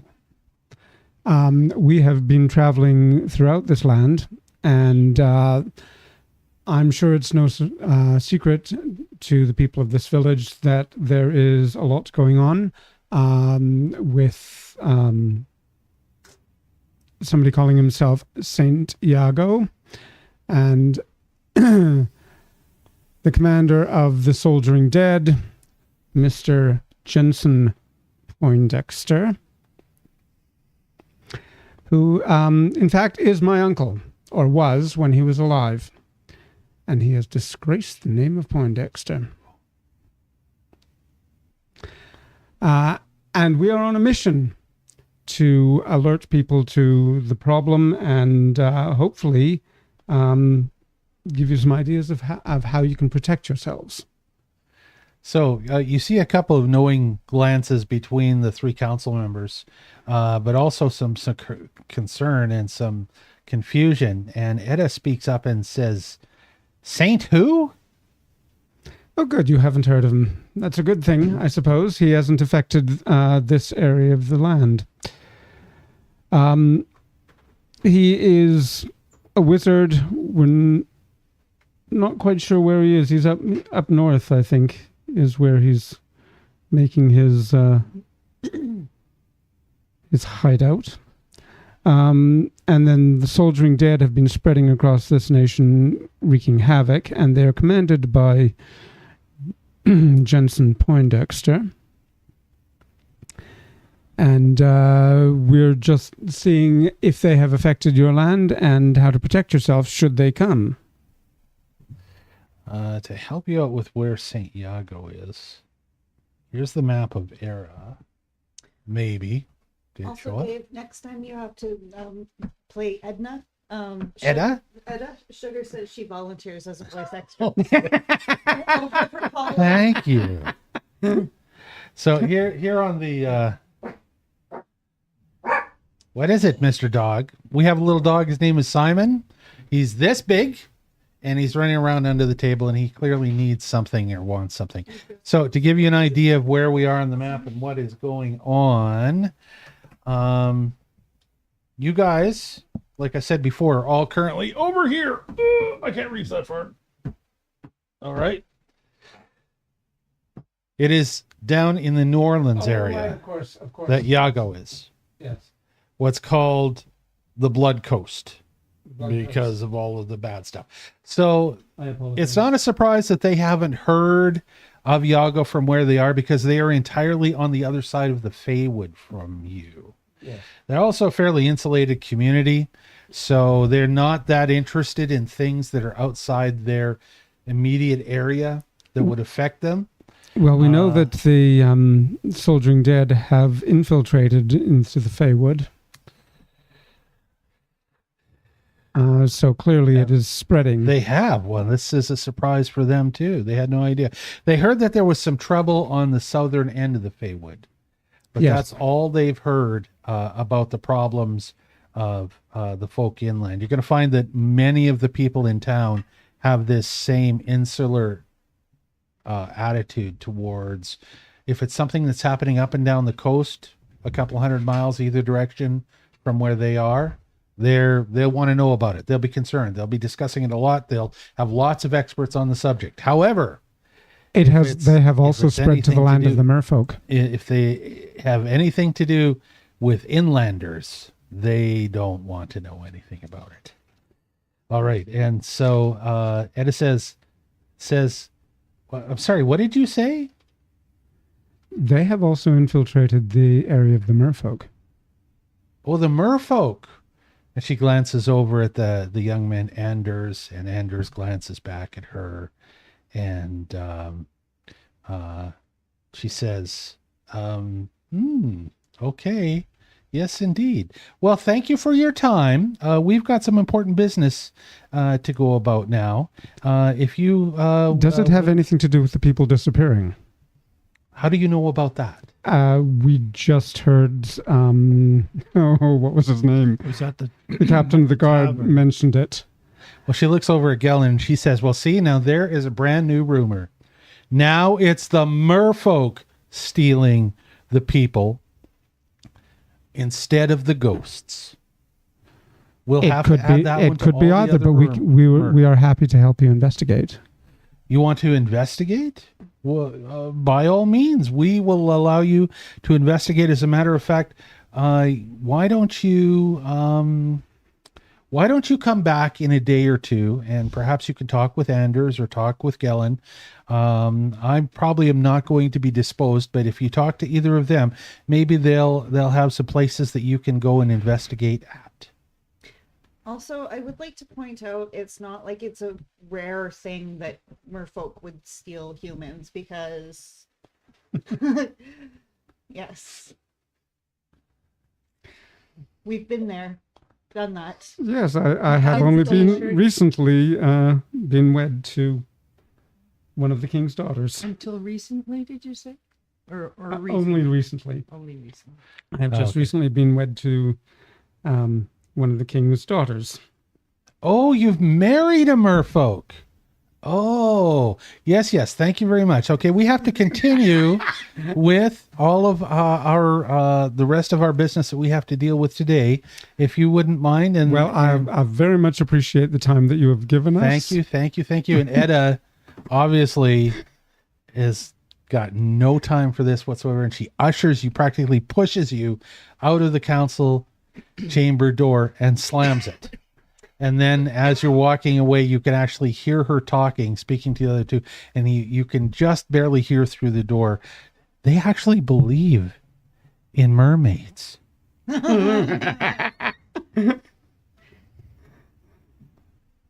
Which clearly she doesn't. Yeah.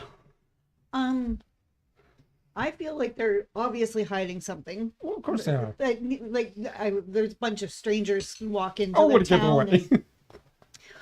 Speaking of mermaids, or merfolk, that bridge that we walked over, I know that there was some mermaid carvings, right? Sculptures on it. Yes, there's two on the one end and two on the other end.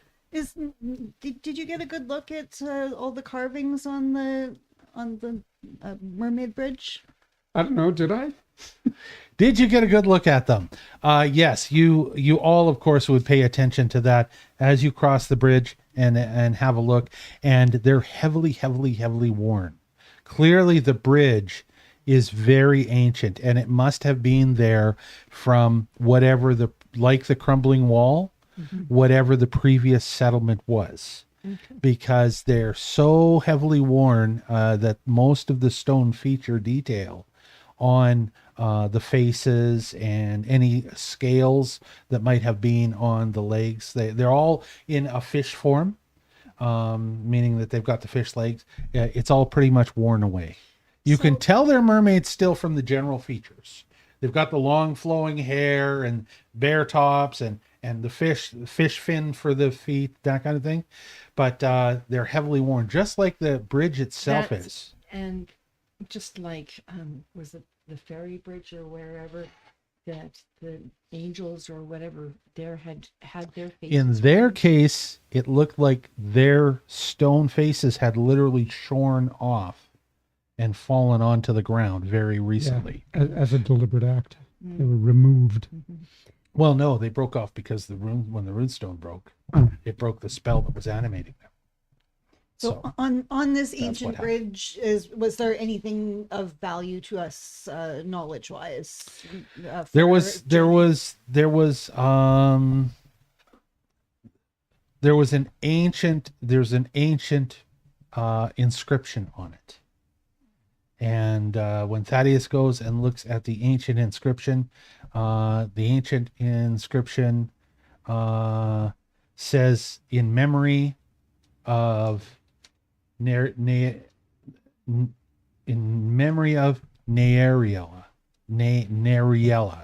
sorry, Naeriela, Neariella. Sorry, could you spell that again? Naerie. Saved by the Bell. Naerielea. Neariella. Neariella. So, our timer's gone off. We're going to pay for another couple of minutes. Is there anything else you wish to do? The only thing you overhear before the voices drop down to be more of a hushed tone again is this last comment by Edda saying they actually believe in mermaids. And you can tell with the derision that's in her tone that clearly she does not. and you don't know much more until you interact with more people in town about what the other people's attitudes are and stuff like that. When you were talking about it, it didn't look to you like Gellin. It looked like Gellin believed you, but it did not look like Anders or Etta were taking you seriously at all. What would you like to do? We're going to go for a break real quick. It's 8:45. I think it's surprising for a fishing village. You'd think that there would be lore and history. Oh, no doubt there's lore, but it doesn't mean they believe it.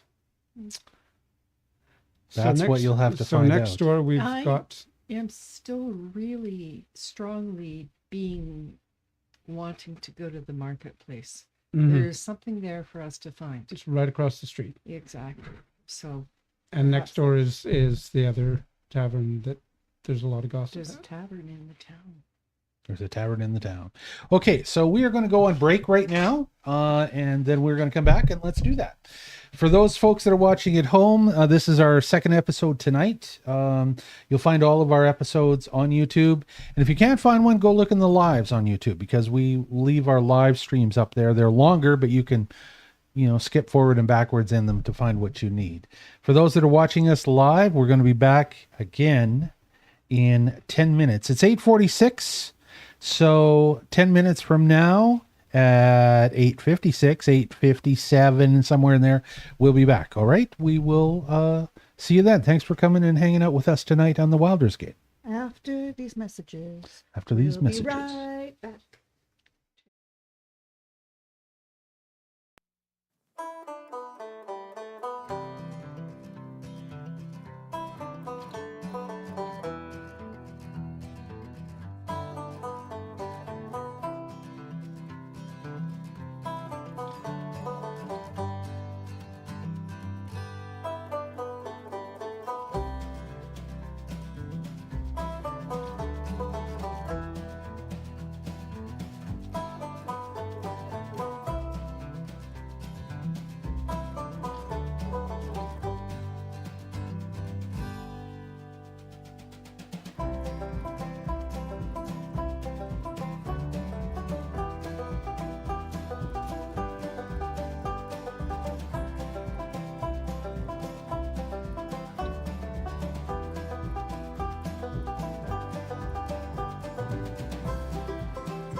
Hello and welcome back. This is another episode of the Wylders game, and my name is Dave Wildson, and we're playing our third episode tonight. We play on Wednesday nights. That's our regular game night, most Wednesdays, but not all Wednesdays. And we play a D&D game. It's a role-playing adventure game. We use a little bit of Pathfinder in it as well.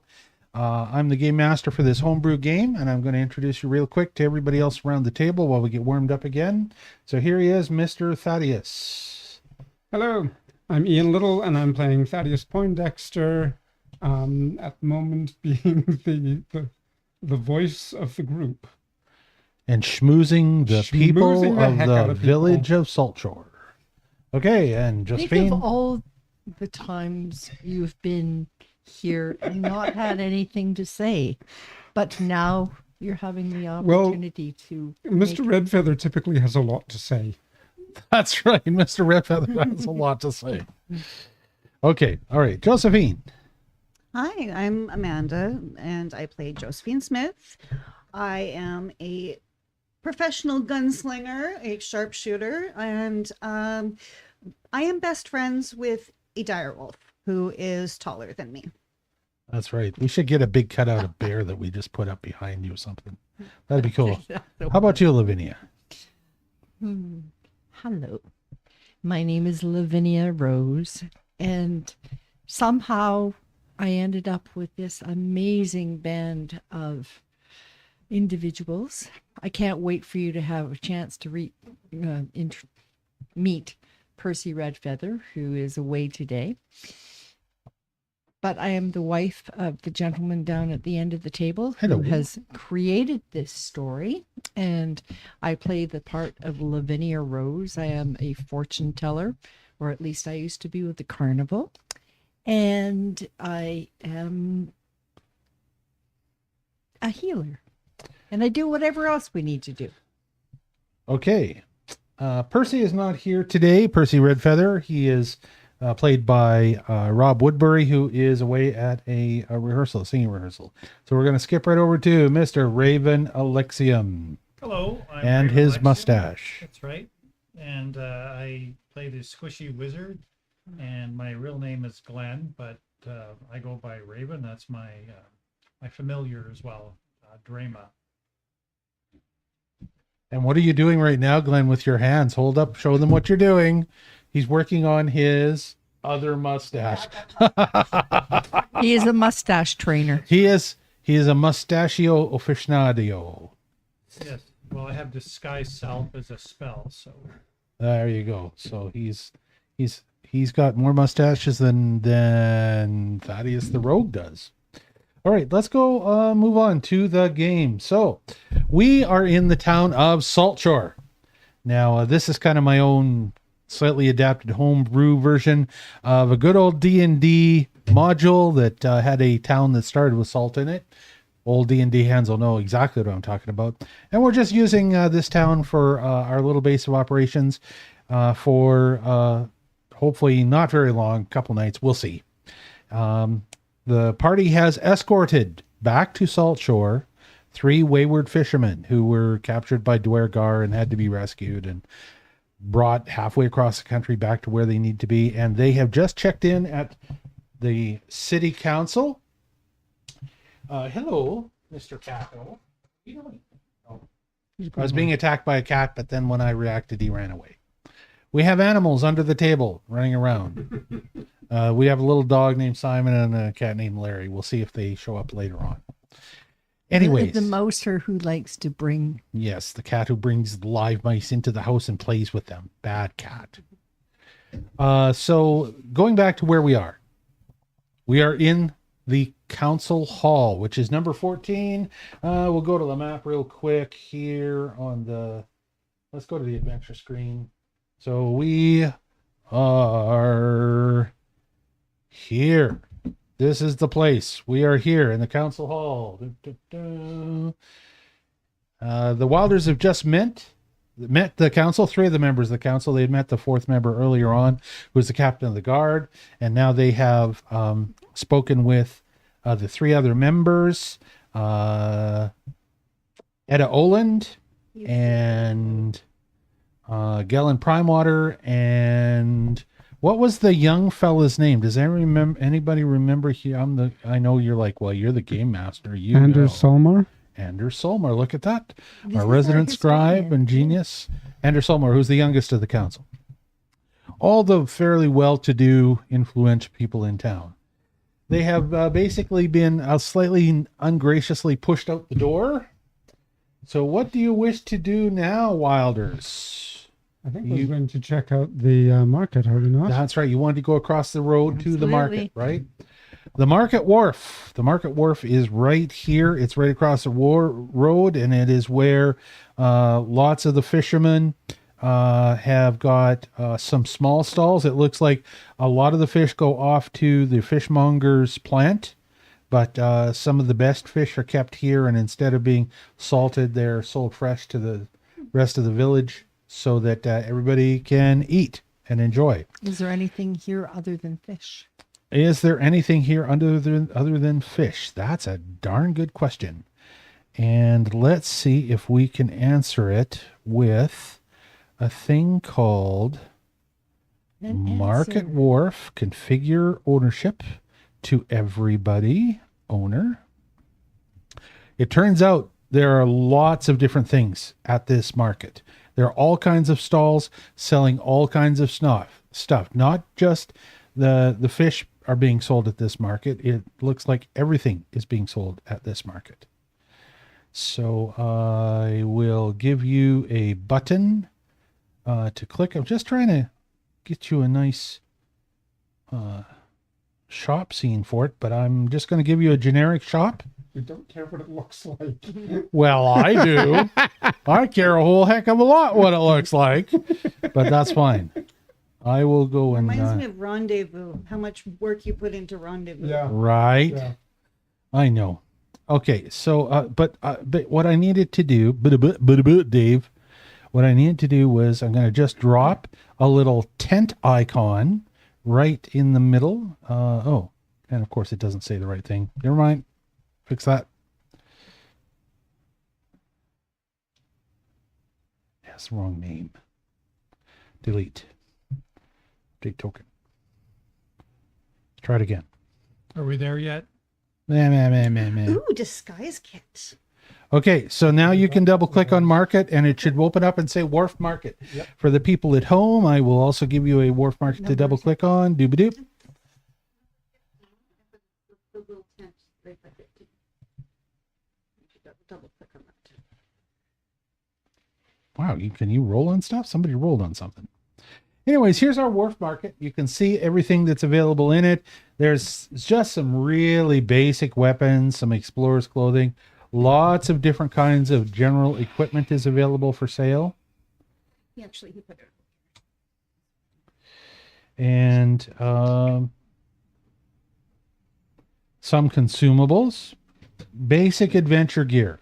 This market sells basic adventure gear besides every kind of fish that you can think of.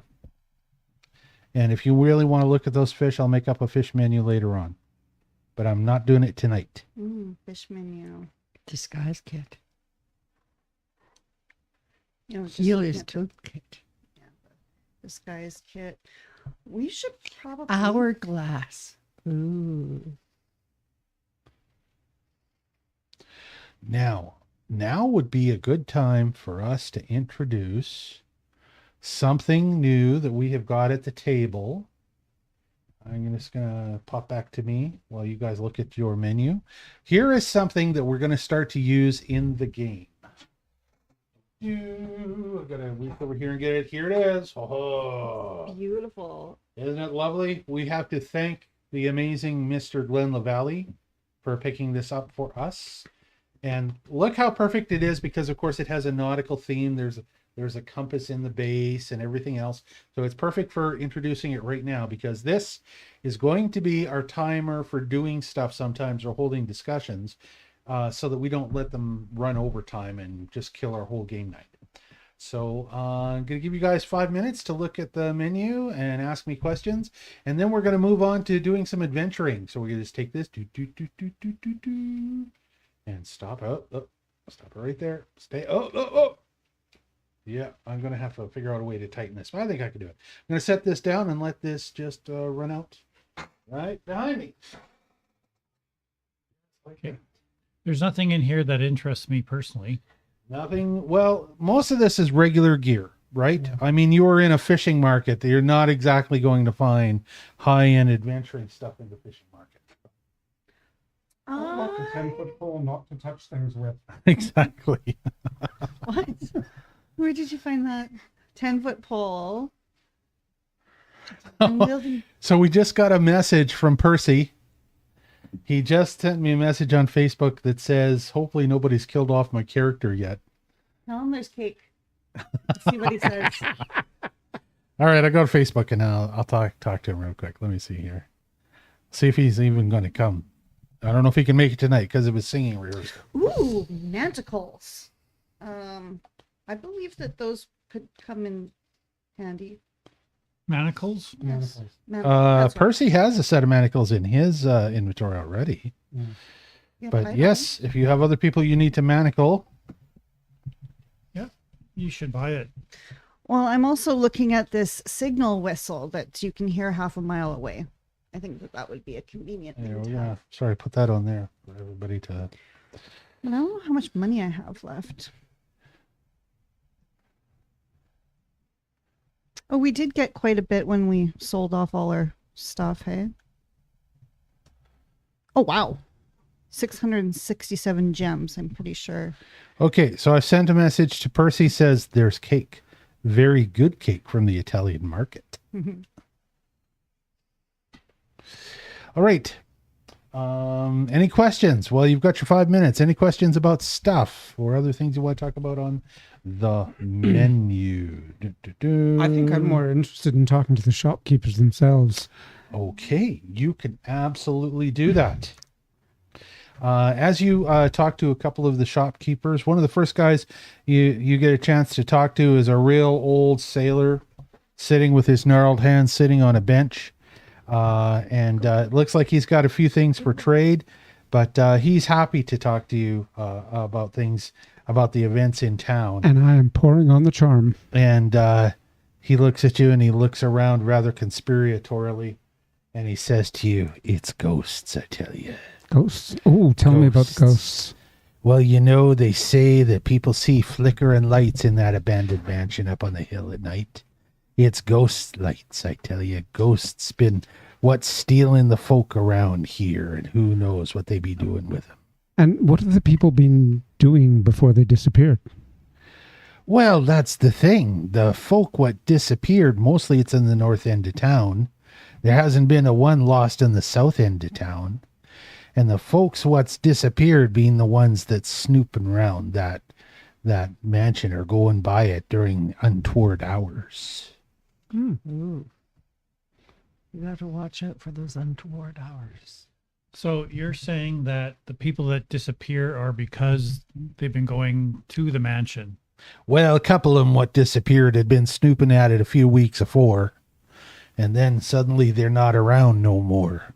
That's all I know about it, except some say there's also strange doings down at Crabber's Cove. What's an abandoned area with a few empty houses, but you know, it's just below that big old mansion. You can see right down into the Crabber's Cove from that big old mansion as well. I hear that the last one what disappeared was someone living there just north of Winston's shack. Now there's somebody you could talk to. Go talk to Winston? Winston. Aye, he don't like to let out that he's got stuff for sale, but you know, for a fella like you who looks like he might be interested in certain nefarious goods, Winston's the fella to talk to. And which one is Winston? Oh, you can't miss Winston's house. If you go up the coast road here, and you go past the big old olden house on the right, and the big old Mariners Guild Hall on the left. Right. It's the second house on the left past the Mariners Guild Hall. Now, if you get to Ingo's place, you've gone too far. So remember, it's the second house on the left. The second house on the past left. the Mariners Guild Hall. And now the Guildmaster will actually turn on the button for that because you found out about Winston. And if you had not asked these guys, you would not have found out about this guy. Nice. There you go. I don't have any other hidden buttons, though. Just in case you want to know about every house in the place. Nope. This is it.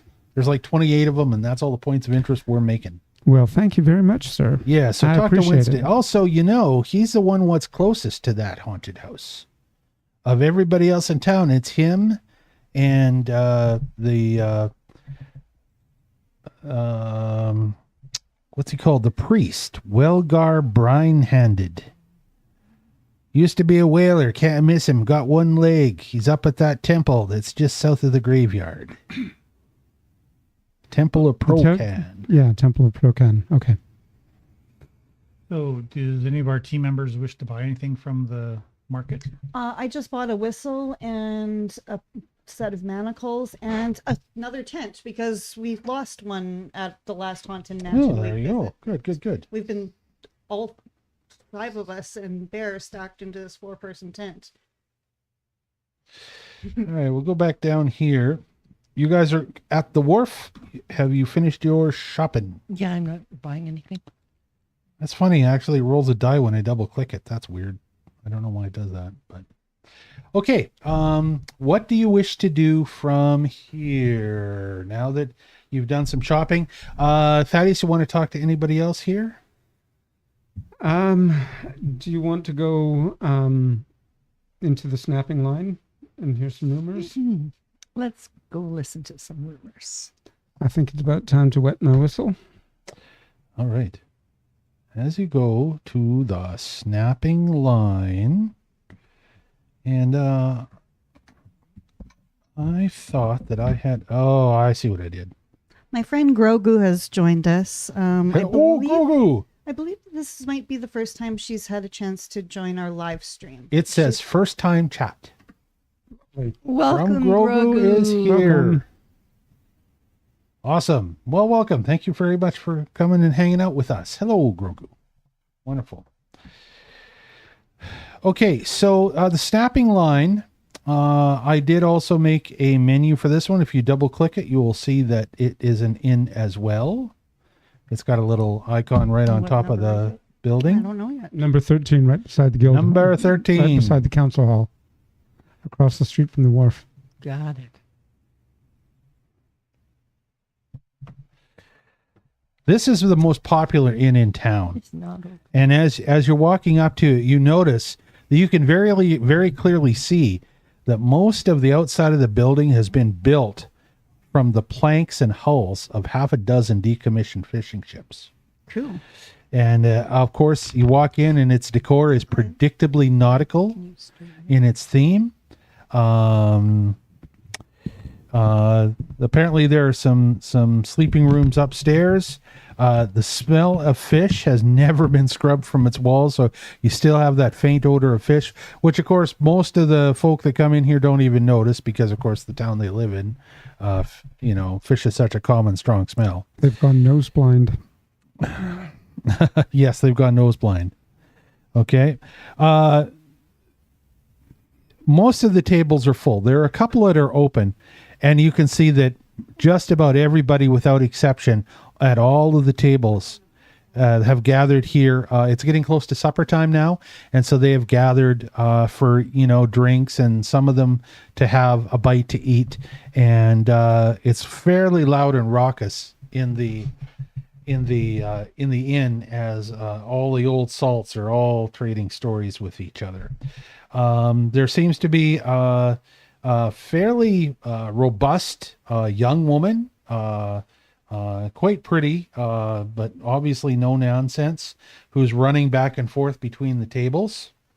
And you hear somebody at one of the tables yell out to her at one point, "Yo, Hannah!" So obviously her name must be Hannah. And that's what you know. They also looks like there are a couple of other workers in the inn that are clearing dishes and stuff like that from tables and stuff, and they all look like sailor types. Clearly, though, Hannah is the one in charge because she is the one that you see her direct them to go do something. That's what you find in the snapping line. Do you guys want to have a seat, sit down, have a drink? You wanted to wet your whistle? Wet your whistle? I think that's probably a very good idea. I might want to just mingle, though. While I'm doing once I've got my drink, I think I might do a bit of mingling. I'm going to eat a parsnip because it's been a while since I had a vegetable. Well, that's a good idea. Something has parsnips? Which thing? Oh, yeah, stewed parsnip, mug of ale. Yep. All right. Actually, I'd like to eat some stewed parsnips. That'd probably be okay. I'm going to try and see what's there because it won't open on my screen. Don't know why that's a problem, but okay.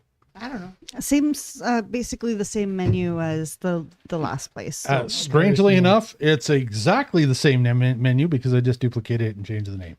Wonderful. You'll have to wait for updated menus after the game master notifies all of the innkeepers in town that they need to change their menus a little bit for next game. But there was no time to do it today, so that's what you got stuck with. Okay, as Thaddeus goes in his usual manner to try and do some schmoozing and perusing, he gets a strange eye from a number of people in town because of his fancy dress, and this is a pretty rough and ready group, right? But he's got so much charisma that they're always happy to talk to him. As soon as Thaddeus asks about the strange goings on in town, right away he hears a whole chorus from one table. Ghosts, I tell you, it's ghosts. Oh, I'm always up for a good ghost story. Tell me. Seen me a ghost one time. I did. And then here's another old salt calling across the table to a couple people. Not only that, but have you heard about the ghost ship? Oh, Aye, I saw it myself, the ghost ship, on 2 occasions. 'Twas far out at sea it was. Just barely able to see it from the edge of the dock I could, late at night, going by. Its sails all a ragged. Strange lights there was on the ship, a blinking away. That's all I knows about it, but I tell you, it's ghosts what's took them folk. Mark my words, I'm staying close by, and before the sun goes down too far tonight, I'll be back at home snug in my bunk. Another one joins up and says, you know, you'd think he's making stories about the ghost ship, but I seen it too. And 'twas the same thing, ragged sails, but you know, didn't look to me, there was no blinking lights, it didn't look to me like there was a soul on board. Drifting it was, empty, a derelict. I think that it's a derelict ship, floating by itself out on the seas with not a soul on board. It's a ghost ship, all right, but all them ghosts is dead what used to man that ship. That is the nature of ghosts. that is the... He looks at you sourly, takes a drink of his mug. Huh. They don't believe in ghosts. Next, they'll be telling me mermaids isn't real either. Have you met some mermaids? Well, of course not. But you know, my great pappy said he saw a mermaid one time. Really? Most of the folk here in town just laugh at you if you talk about mermaids. They think the merfolk are just a big legend. But what do we got? What do we got them on our bridge for if they ain't real? You know, I hear that's one time long ago at the Standing Stones, they had a mermaid prisoner there. Did they?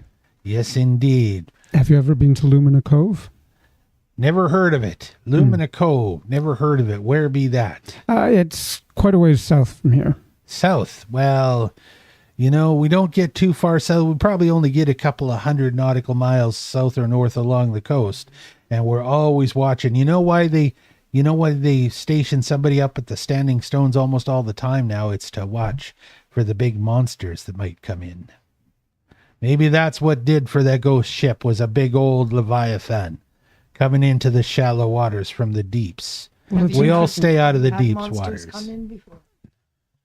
Well, legend is a long time ago one come and attacked. Maybe that was what ended old Saltshore. But we haven't seen a big old Leviathan or a big old Kraken for many a decade now. Tell me about the old graveyard. The old graveyard, you say? Yeah. Well, we're still burying folk in the old graveyard. Safe enough place in the day. You want to know about the old graveyard? You talk to Craig. Craig, he's the grave digger, you know. Ah, Indeed. Craig knows lots about what's going on in town. But I tell you, you won't find him going in near that old haunted mansion that's close to the graveyard. No, sir. Not day or night will Craig go near that. And he don't go alone to the graveyard anymore neither. He's got a couple of apprentices he uses to watch his back when they're digging graves. Of course, I think he makes the boys dig the graves now. He's getting old, you know. it happens to all of us. That's what I think. I think, too, that it's, well, obviously it's not merfolk that stole folk, but it's the ghosts, all right. And another one says, oh, you're balmy. It wasn't ghosts. There are no ghosts in the old haunted mansion, and there are no ghosts, mark my word, on any ghost ship. I'll tell you who it is. Who it is? It's them cultists. Cult- It's out oh, at Abbey Island. on which island? That's who been doing it. On The which island? cultists. On which island? Them balmy evil monks, that's who it is. The ones on Abbey Island. Abbey. Abbey Island. Abbey Island, sure, you know where Abbey... You don't know where Abbey Island is. No, Oh, never heard of it. well, We're new in town. by the compass, if you go exactly northeast by east, right from the harbor here, you can't miss it. Abbey Island. It's about 4 nautical miles just below the horizon if you're heading out to town. Out of town if you're heading out on the sea. There used to be a great, beautiful abbey there, but from what I've heard, it's been deserted for more than a century, and now I hear that there is, what do you call them? Cultists, yeah, cultists, some kind of evil, crazy monks, and I bet you I know what they're doing. They're stealing our folk, and they're doing human sacrifices on that island. That's what they're doing. Another one says, oh, that's ridiculous. How could they be doing human sacrifice? How could they even be operating a boat? What you're saying that they're bringing a boat in here in the middle of the night, stealing our folk and taking them out, and none of the town guard is seeing them.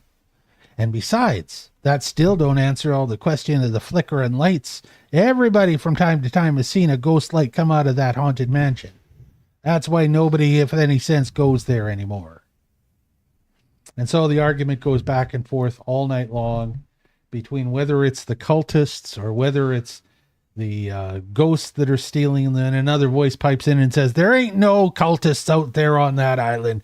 That's just a whole nother old wives' tale. And there ain't no ghosts in the old haunted mansion. You know what it is? I'll tell you what it is. It's Rob Woodbury entering and showing us. All right. Here we go. That's Look awesome. at this. Mr. Woodbury has brought his own stand-in with him. Let's show him this awesome guy. Check that. We should take the clock out of there so you can sit down. Yes, that might be good. It might be time to do Welcome, buddy. So for those that are wondering at home, Rob was busy at a singing rehearsal tonight. Yep. And so he told us he was going to be late. You did a good job. You made it. We finished 2 sessions, and we are in the middle of our 3rd session. So we'll catch up on what the goings are and what we're doing. And there's cake in the kitchen. And there's cake in the cake. kitchen. Don't Huzzah. crank it that way. You are going to break it just cranking it. You have to use the red toggle, my friend. It's wilting on its own. Well, it needs to be loosened and then tightened. It's going to break.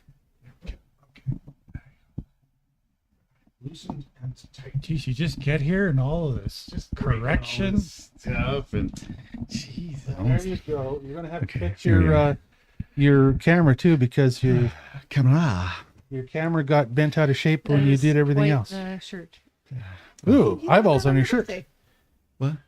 You wore that on your I birthday. did I wear was that. not Yes. aware of anything. Go get yourself some cake, Rob. Yes. And we'll carry on, and then I'll catch you up in a minute. Okay. And you can listen while we talk about this. To catch up while you're going to get your cake, what's happening right now is that Thaddeus is chatting with all of the fishermen that are in the inn in the town of Saltshore. Oh, he's busy. Okay. So the last fellow chimes in with a new theory, and his theory, he says there ain't no cultists coming into town, and there ain't no ghosts stealing people. I'll tell you who it is. It's them serpent folk what went into the northern marsh. Now, if it wasn't the serpent folk, I'd say it was the orcs. But you know, if it was orcs, they'd probably be a looting and a pillaging and a burning, and there wouldn't be no mystery about where folks was disappearing to. And besides that, everybody knows the orcs don't stand no slavery. The serpent folk from the northern what? But the serpent folk, what come into the northern salt marsh, Saltmarsh. them's what's come from the Untaki territories. Everybody's heard about Oh, that. we've met them. Yes, we met them. Them serpent folk, they're the ones that are coming in. And you know what they're stealing folk for? They're stealing folk to eat them. That's what they're stealing folk for. Well, people So these disappear are all the time. all the various theories that you hear in town about what's going on. Finally, another one pops up and says, and I'll tell you what's more. I don't know if I would trust that there wizard. What's his name? You know, the tall one with the red turban? Kella something? You know, there's something kind of queer about how he's so thick with old Prime Water, rich old Prime Water. He's always seen coming in and out of that Prime Water mansion. I think that there's something there that's just not right. It smells a little bit fishy, if you do excuse my pun. Well, people can disappear for all sorts of reasons. We happened upon some dwarves far away, and turns out they had taken some prisoners, and we were very proud to have been able to rescue Thomas and his family. Dwarves, you say? Just dwarves. Suddenly there's this dark look around the table. Not the same dwarves that were here. These were Dwagar. Dwarves? Dwarves stealing people, you say? Now that would answer a lot, because we've had a lot of new dwarves in town. You know, this new feller might be onto something. We don't like the dwarves what's taken over our town. This is a fishing town, not a mining town. Could be both. And maybe we should be talking to the council and the head of the guard about them dwarves. They need to be run out of this town. This was a respectable place before them dwarves came here. Another one's like, now, that's enough about the dwarves. We know you always dislike the dwarves. It's not the dwarves. It's not the wizard. It's not the ghosts. No, I'll tell you what it is. It's pirates. Oh, pirates. Pirates, what's Oh, that'll be fun. stealing the folk. And they're selling them as slaves to the Aesir. That's what they're doing that. Or the Dwaragar, doesn't matter, either one. You know what I just heard today? You're not going to believe this, but the cruise is back. The cruise. Yay! Hayden Cruz and his boys, they's back. Here we thought they was gone with the rest. You know what they did? Here they went, those fools. They took a whole wagon load of fish down inland all the way to Cahokia. Yeah. And another one says, no. Yes, Cahokia, you gotta be worried about those inlanders. Queer they are. All queer folk. Tain't natural not to live on the coast. Oh, we should be living by the sea. So here, I thought they was done for, but they're back. I saw them walking through town earlier today. So at least they ain't disappeared the way the others have all disappeared. So but I think it's pirates. Who are the crews? The Crews, Thomas and Hayden and Peyton Crew. Oh yeah, we were the ones. That Oh, you brought know back. them. Oh yeah, we met them when we rescued them. What? They're the ones what were captured by dwarves? They were. Well, I never. And you say you rescued them. We were Well. we were very happy to do that. Hannah, another round for these you good folk right here. What rescued him? Now here's a tale and no mistake. You're going to have to sit and tell us the rest of this all night long. How could you possibly? And what do you mean they was captured by Dwergar? Dwergar, what's a Dwergar anyways? It's an underground dwarf. A what? An underground Well, Underground. all Oh, they were most evil of the dwarves, dwarves not to like go the ones up underground. here. Not like the No? ones up here at all. They're bad uns.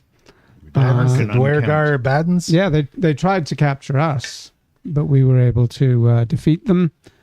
Went through their mine and found Thomas and Hayden and Peyton. Wait, you went there, they're mine. Yes. Oh, so they are mining dwarfs. See, I told you it's the dwarfs. The dwarfs you got to watch out for. But they're not at all the same Not as the the ones same here. dwarfs. Not the same as the ones here. How I do met you some know very they're not pleasant the dwarves same? in the northern countries. They're a different size and they smell different. And They their smell skin, different? They smell. And their skin is Well, how do black they as smell coal. exactly? Rancid. Old, dirty smell. Moldy. Like my teenage son. And their skin is black as coal. Oh, their skin is black and craggy. Oh, I heard all of these. Oh, I know who you mean, Dwergar. You're talking about the renegade core dwarves, aren't you?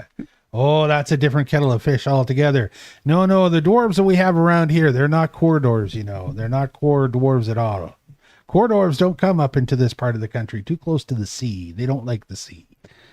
Well, there's talk of strange folk coming from all over the place. There's folk. the Weird folk. the soldiering dead. They're spreading their territory. They've been seen in the lower parts of the Feywood. The soldiering dead, you say? Yes, What be a soldiering dead? they are people who had been killed in war, but have been brought back to And you life. say they're coming out of the Feywood.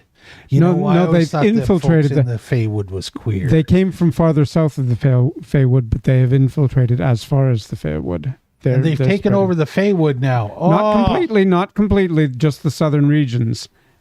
But they'll be here someday. They may come this far What north. day? Tomorrow.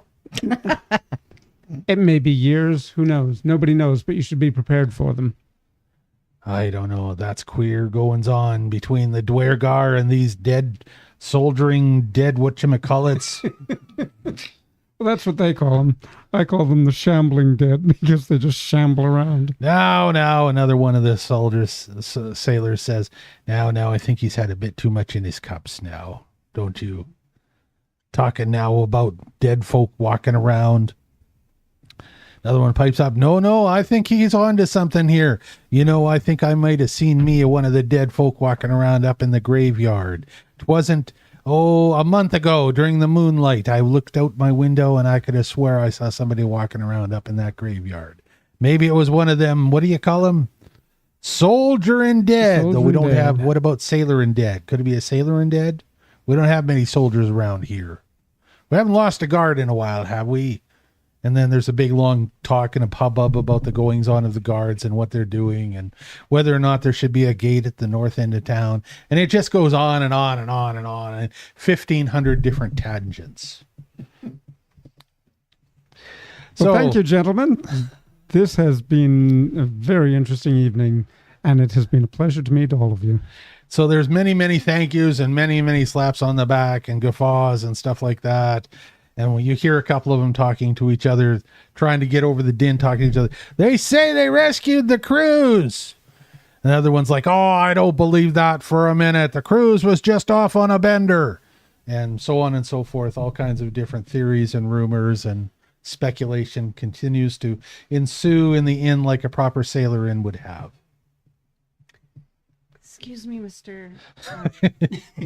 And then there's a Game lull in master. the noise. Yes. I am having Josephine. problems purchasing from the wharf market. I can't pop it into the party or my own. Ooh. So But you guys can open it, right? yeah. I can select it and I drag it over and says, how many would you like to add? Says 1, and then it just doesn't appear. Okay. Just write the names and the numbers in your journal someplace. Okay. Just make whatever note you want, and then I will fix it. And that'll be part of my homework for this next week, is to correct that. I know why that's happening too. The problem is that it depends on how I make an inn or how I make a merchant. What I have to do is I have to go and physically drag every individual item into their inventory. If I use the auto-created merchants, it does this, and only I can get the items out. What a pain. It is a pain, even when I give you full ownership. So you have now learned all of the rumors that you could probably learn in town. It could be either smugglers or pirates or cultists or ghosts or orcs or the soldiering dead or the serpent folk, or all of them. I guess you're going to have to figure it all out. Well, ladies and gentlemen, Shall we go back to our abode? yes, we should probably go back to the It's inn. starting to that get we're- fairly late now. People are starting to filter out of the inn and try and get home before it gets too late. Right now it's about 9 p.m. make Well, our way obviously, we're back not to the going Wicker to Haunted Goat. Mansion tonight. But we can make our way back to the Wicker Goat and settle in for the night. Let's get You're lots staying of at the rest. Wicker Goat, Rob, just so you know. It's going to be Excellent. it's going to be a long day tomorrow. Okay, so you're going to head back to the Wicker Goat? Yep. All right. You leave the inn, you head out across the bridge, back up the hill to the Wicker Goat that's right beside the barracks. Without, well, you know what? Let's find out. Does something happen? Answer is no. Nothing happens. Nothing happens on the way back. You end up getting back to the Wicker Goat without any problems, and you are able to settle in for the night. And then the game master brings up the calendar. Game master brings up the calendar, I said, and moves it forward to the next morning. Ta-da! Hey. Oh, I got to click the day one. There we go. It is now in the morning on the next day. In the notes, it says that I was short. Josephine to buy Sweet the reaches for her items. coins but comes up short. Really? It said you didn't have enough? And then it says something Market tried to pickpocket 3 minutes ago. I promise you I had nothing to do with that. Market succeeded at pickpocketing. Thaddeus Poindexter awakens well rested. Interesting. All these things are happening. What the hell is going on? The game is taking on a life of its own. You know what? The problem could be Market succeeded at pickpocketing. Yeah. Well, I didn't do that. What the hell happened? It could be that the game is unhappy about when you try and buy something, we're using gems instead of gold, and it could be defaulting looking for gold when we don't do that. Okay. So I don't know. I might have to retcon and change to gold just because of the damn program, but we'll see. We have finished our third session for tonight. Our 45-minute timer just went off and rang. So you now know all of the gossip, at least from these folk in the tavern and from the market. Is there anything else you want to do before we wrap up this particular gaming episode? It is 9:40, so I think this is going to be it for the night, unless you guys want to do an extra half hour. You want me to have a vote? Well, I think since Rob made it up here, I think doing an extra half hour so that he can actually be part of something would be Well, then I want to see all in favor. that's my All right, all in favor of doing another half hour after we come back from break. Guess it's not I'm not confirmed on that. It is half and half then, because And I'm going I to think flip a coin, you're yeah. even and odd. I'm fine D6. either way. I'm sleepy, but it's fine. I know. D6. So, Rob, call it. Do you want evens or odds? Odds. I know. Odds. Here we go. It's a 5. We're doing half an hour. So we're going to take a 5-minute break.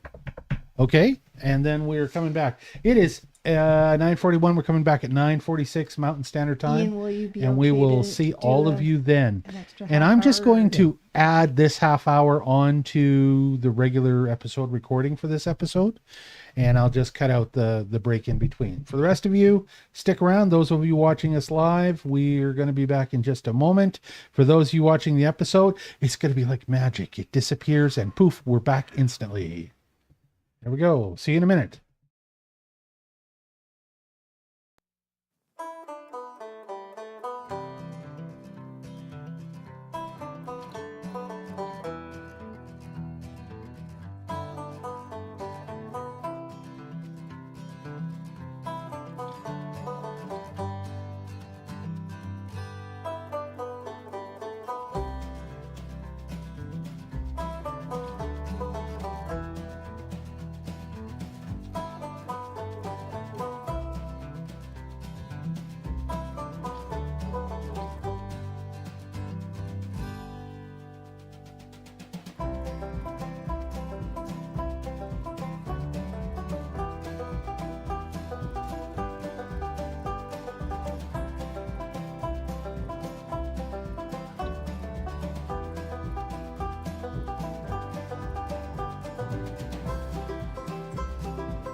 And we're back.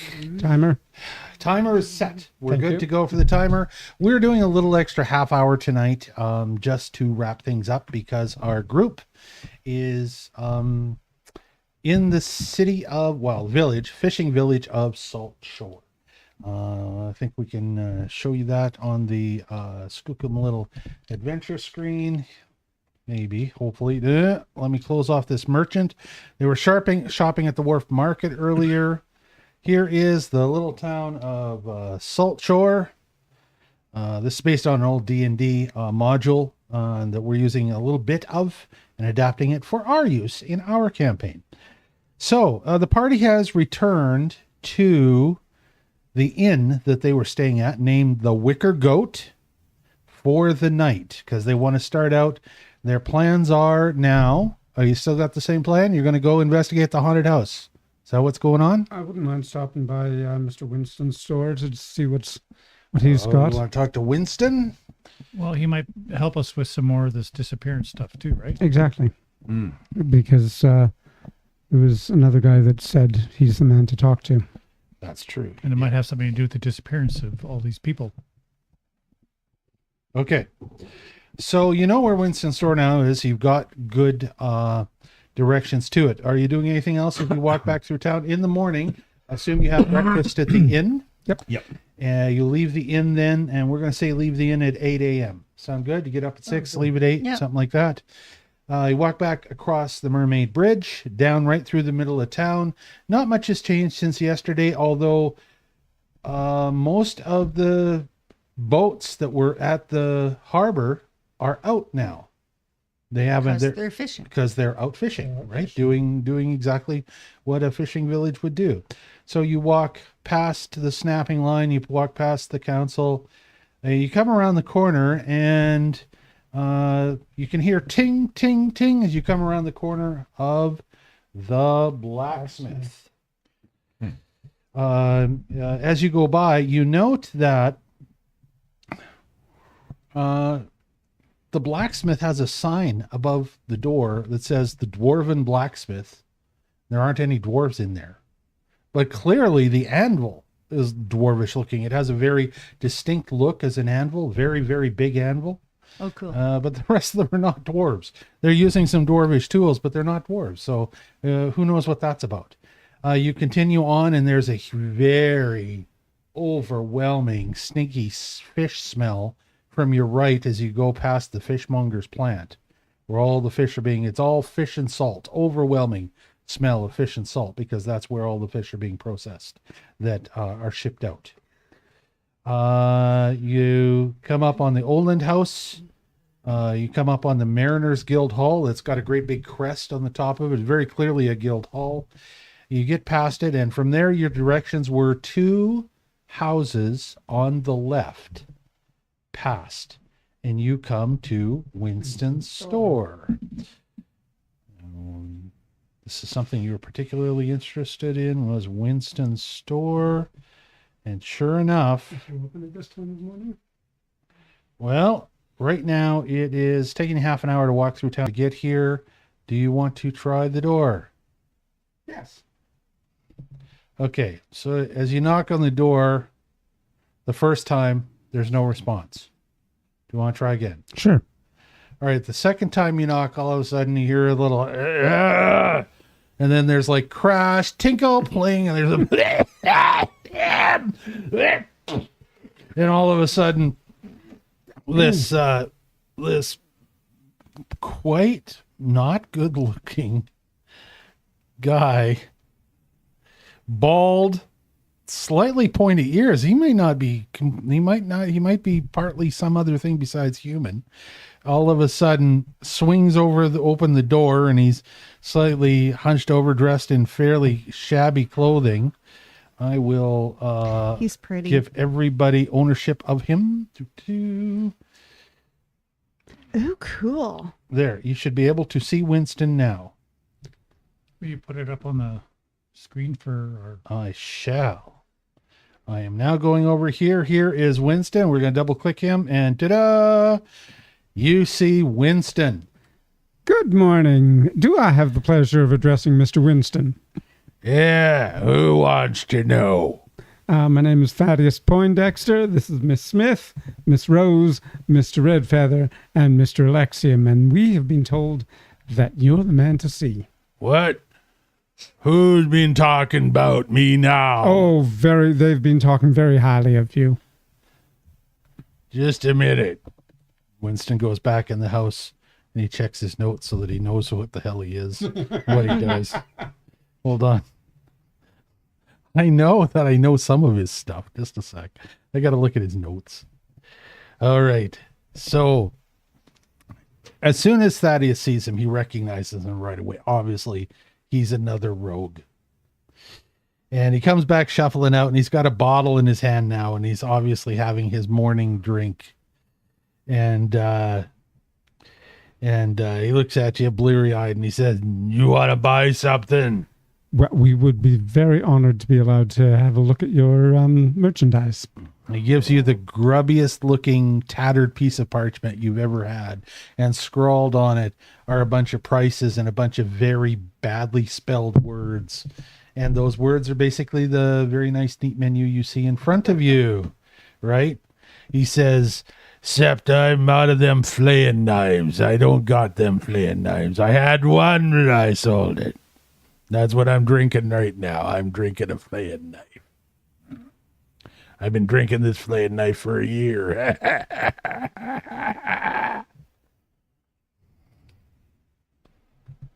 Okay. So obviously he's a rogue and he sells roguey stuff. Oh, musk poison. Lethargy poison. I mean, there are some beautiful poisons here. Yeah,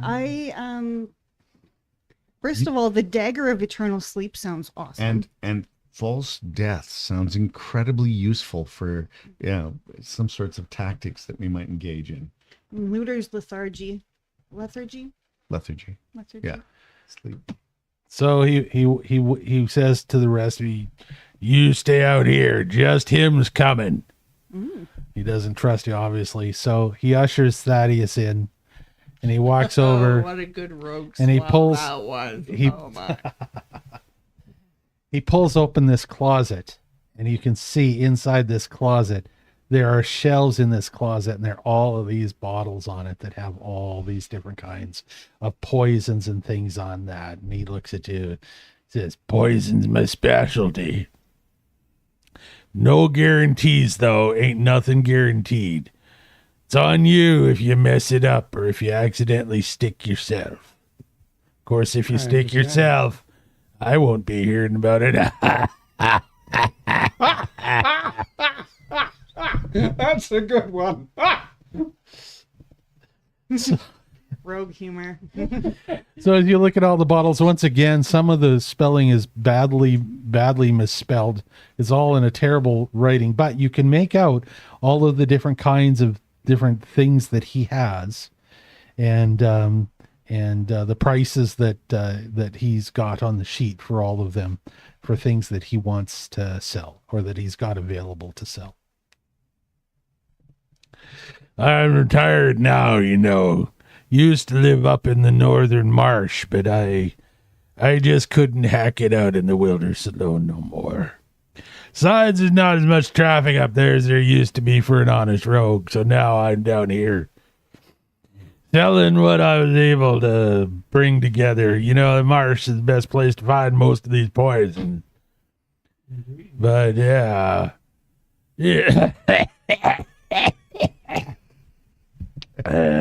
Want a drink? No, thank you, but I am a physician. All right, suit yourself.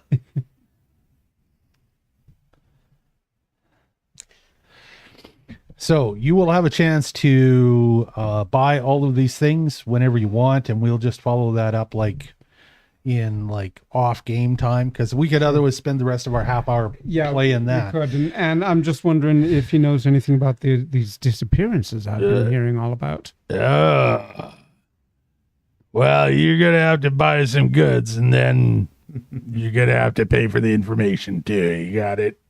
Got it. I'll tell you what I think. I think that it's there's something wrong with that house. You know, I heard the stories about the lights in the house, and I did see them myself, and I heard stories about the ship out off over some ghost ship or derelict ship or whatever they're talking about. And I think there's something to it, I'll tell you. I myself wouldn't go near that house, not alone, no sir, but you got some trusty lads with you. You might be able to go figure out what's going on, and what's more, there might be something worth finding in that place. If you do, you can come on back here, and I might have an interest in paying a penny or two for any kinds of things you find what might be interest to our line of work, if you understand me. Oh, I understand perfectly. He puts and his I will finger on the certainly side of his nose. I will bear that in mind, sir. Yeah. All right. So you figure out what you want to buy, and then you get out of here. All right. So your transactions with Winston, we'll follow up. Like what you buy, you can decide during the off time for gaming. Yeah. And then we'll just review it real quick so that it doesn't take us a whole bunch of time, and to give you time over this week to have a look at this stuff and decide what you like. There's lots of good stuff in here. There's wonderful stuff in here. So Winston turns you around and practically pushes you out the door. And the last thing he says is, "Thank you for coming." And then he slams the door. Blam! Wow. All right. So do we want to investigate the Temple of Procan? What the heck is that? The Temple of Procan. What the heck is that? Let's talk about it. The Temple of Procan. Now, this is actually a D&D thing, so I may not stick to this. I might change this in the future. Do you want to go up and walk up there to see it on your Have way? a quick look at it. Yeah, it's on our way. So we'll walk by it. Okay. As you walk up, clearly it's a temple that's got some kind of a figure of some type of sea god that's beside the front entrance to it. And I think you've met enough of those for the Yes, is it familiar to any of the... in this case, it is stuff a that was in- two-legged sea god. So there aren't any images of any mermaids anywhere. It apparently is some kind But of two-legged sea would god. I recognize it from any of this artwork that they had where I was? You recognize the trident that he's holding right away, and it's clearly a merfolk trident. Okay. So maybe it's like one of the sea god merfolk, but he's not in fish form at the moment. Right. Right. As you get up to it, there is a door, but the door is actually open. Is there any writing? There is no writing that you can see anywhere on it except for the word Procan. And I reserve the right to retcon this because, of course, I need to do more research on this bit before I know more about this temple. Okay.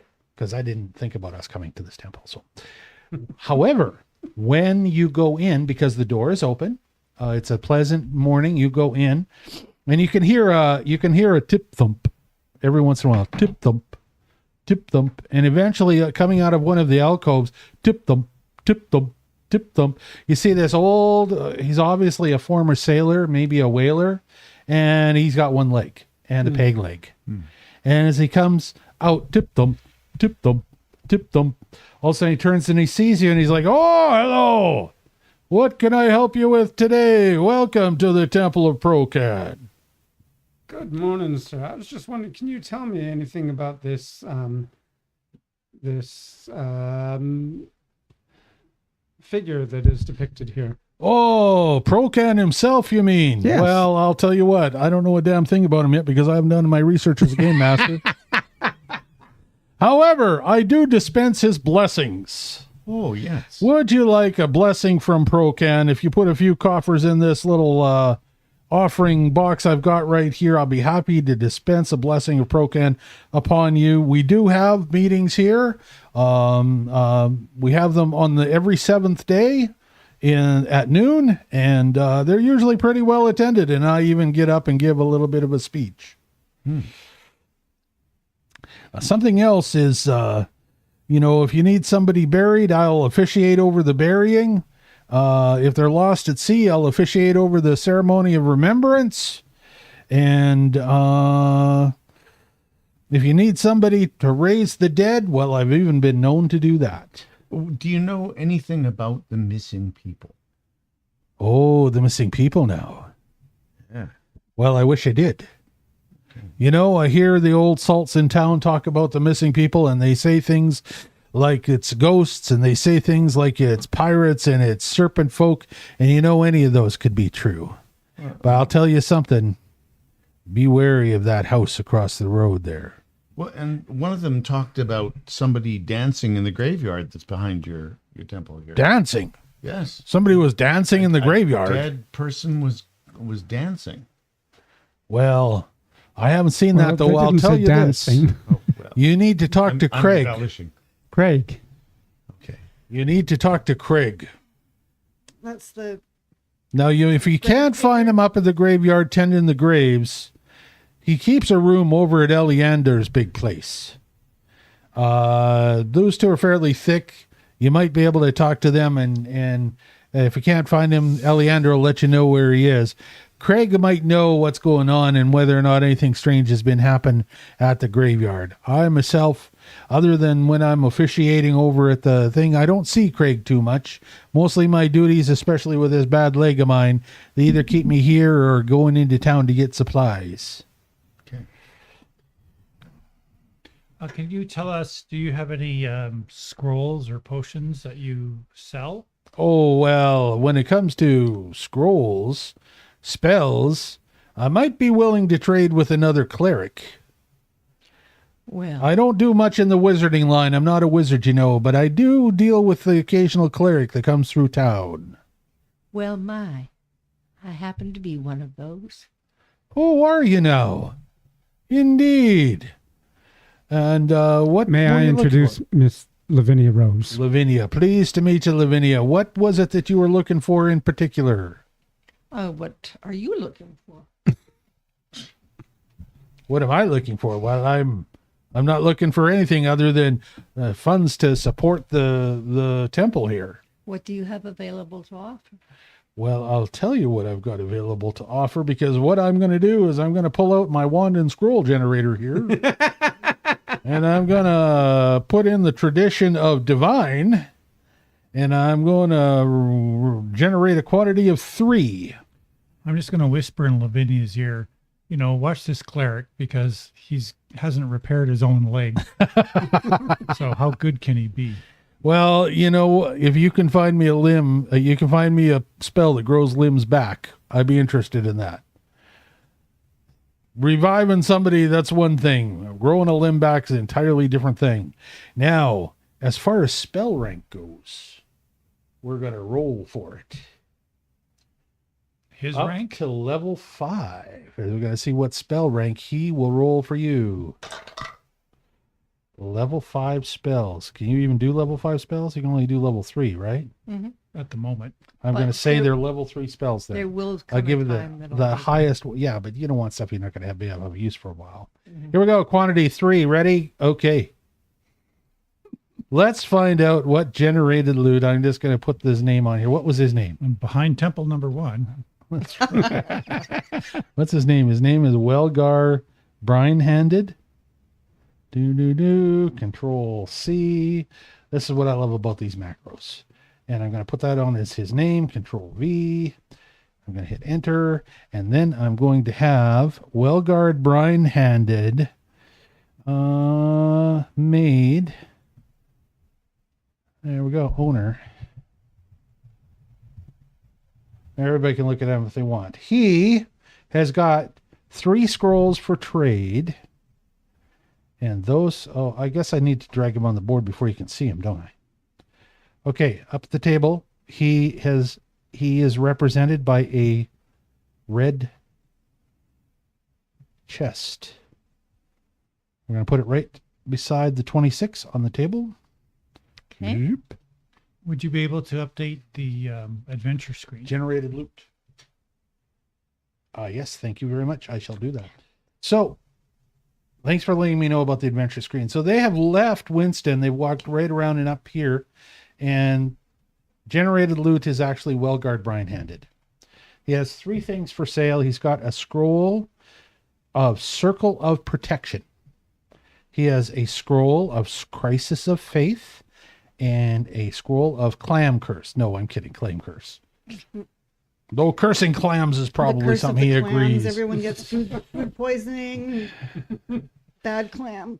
Ugh. And these ones don't really give you a description of what they are, do they? They do if you click on the little gray display. Oh, that's right. Crisis of Faith. So, Crisis of Faith, you assault the target's faith, riddling the creature with doubt and mental turmoil that deals 66 mental damage. Damn. Or 68 mental damage. Ow. That's a pretty good spell. Yeah. 30-foot range, 1 target, 1 creature. Okay.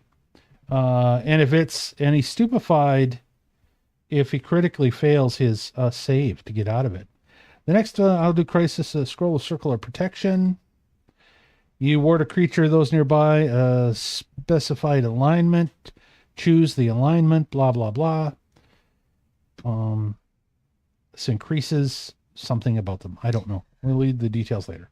And last one. To clarify, when you have a scroll, that means you learn the spell, right? It's not like a potion that's a one-time use or something. They are potions of one-time use, but a wizard can transcribe them into a spell book if it's a wizard spell. A cleric, I'm going to say, can use it without spending a spell slot. So she could use that, and it's like a free spell slot for her because she already knows the spell. Okay. She automatically knows all the rank 3 spells, but she prepares a certain number of them every day.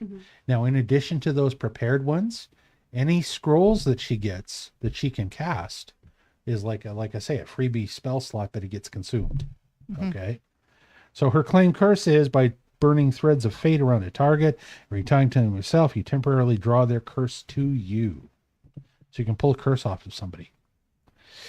All right, that's what Welgar Brinehanded has for you. As far as information, all he's able to tell you is a better source of information about the graveyard is Crag, and that he himself won't go near that haunted mansion, but he has seen the flickering lights.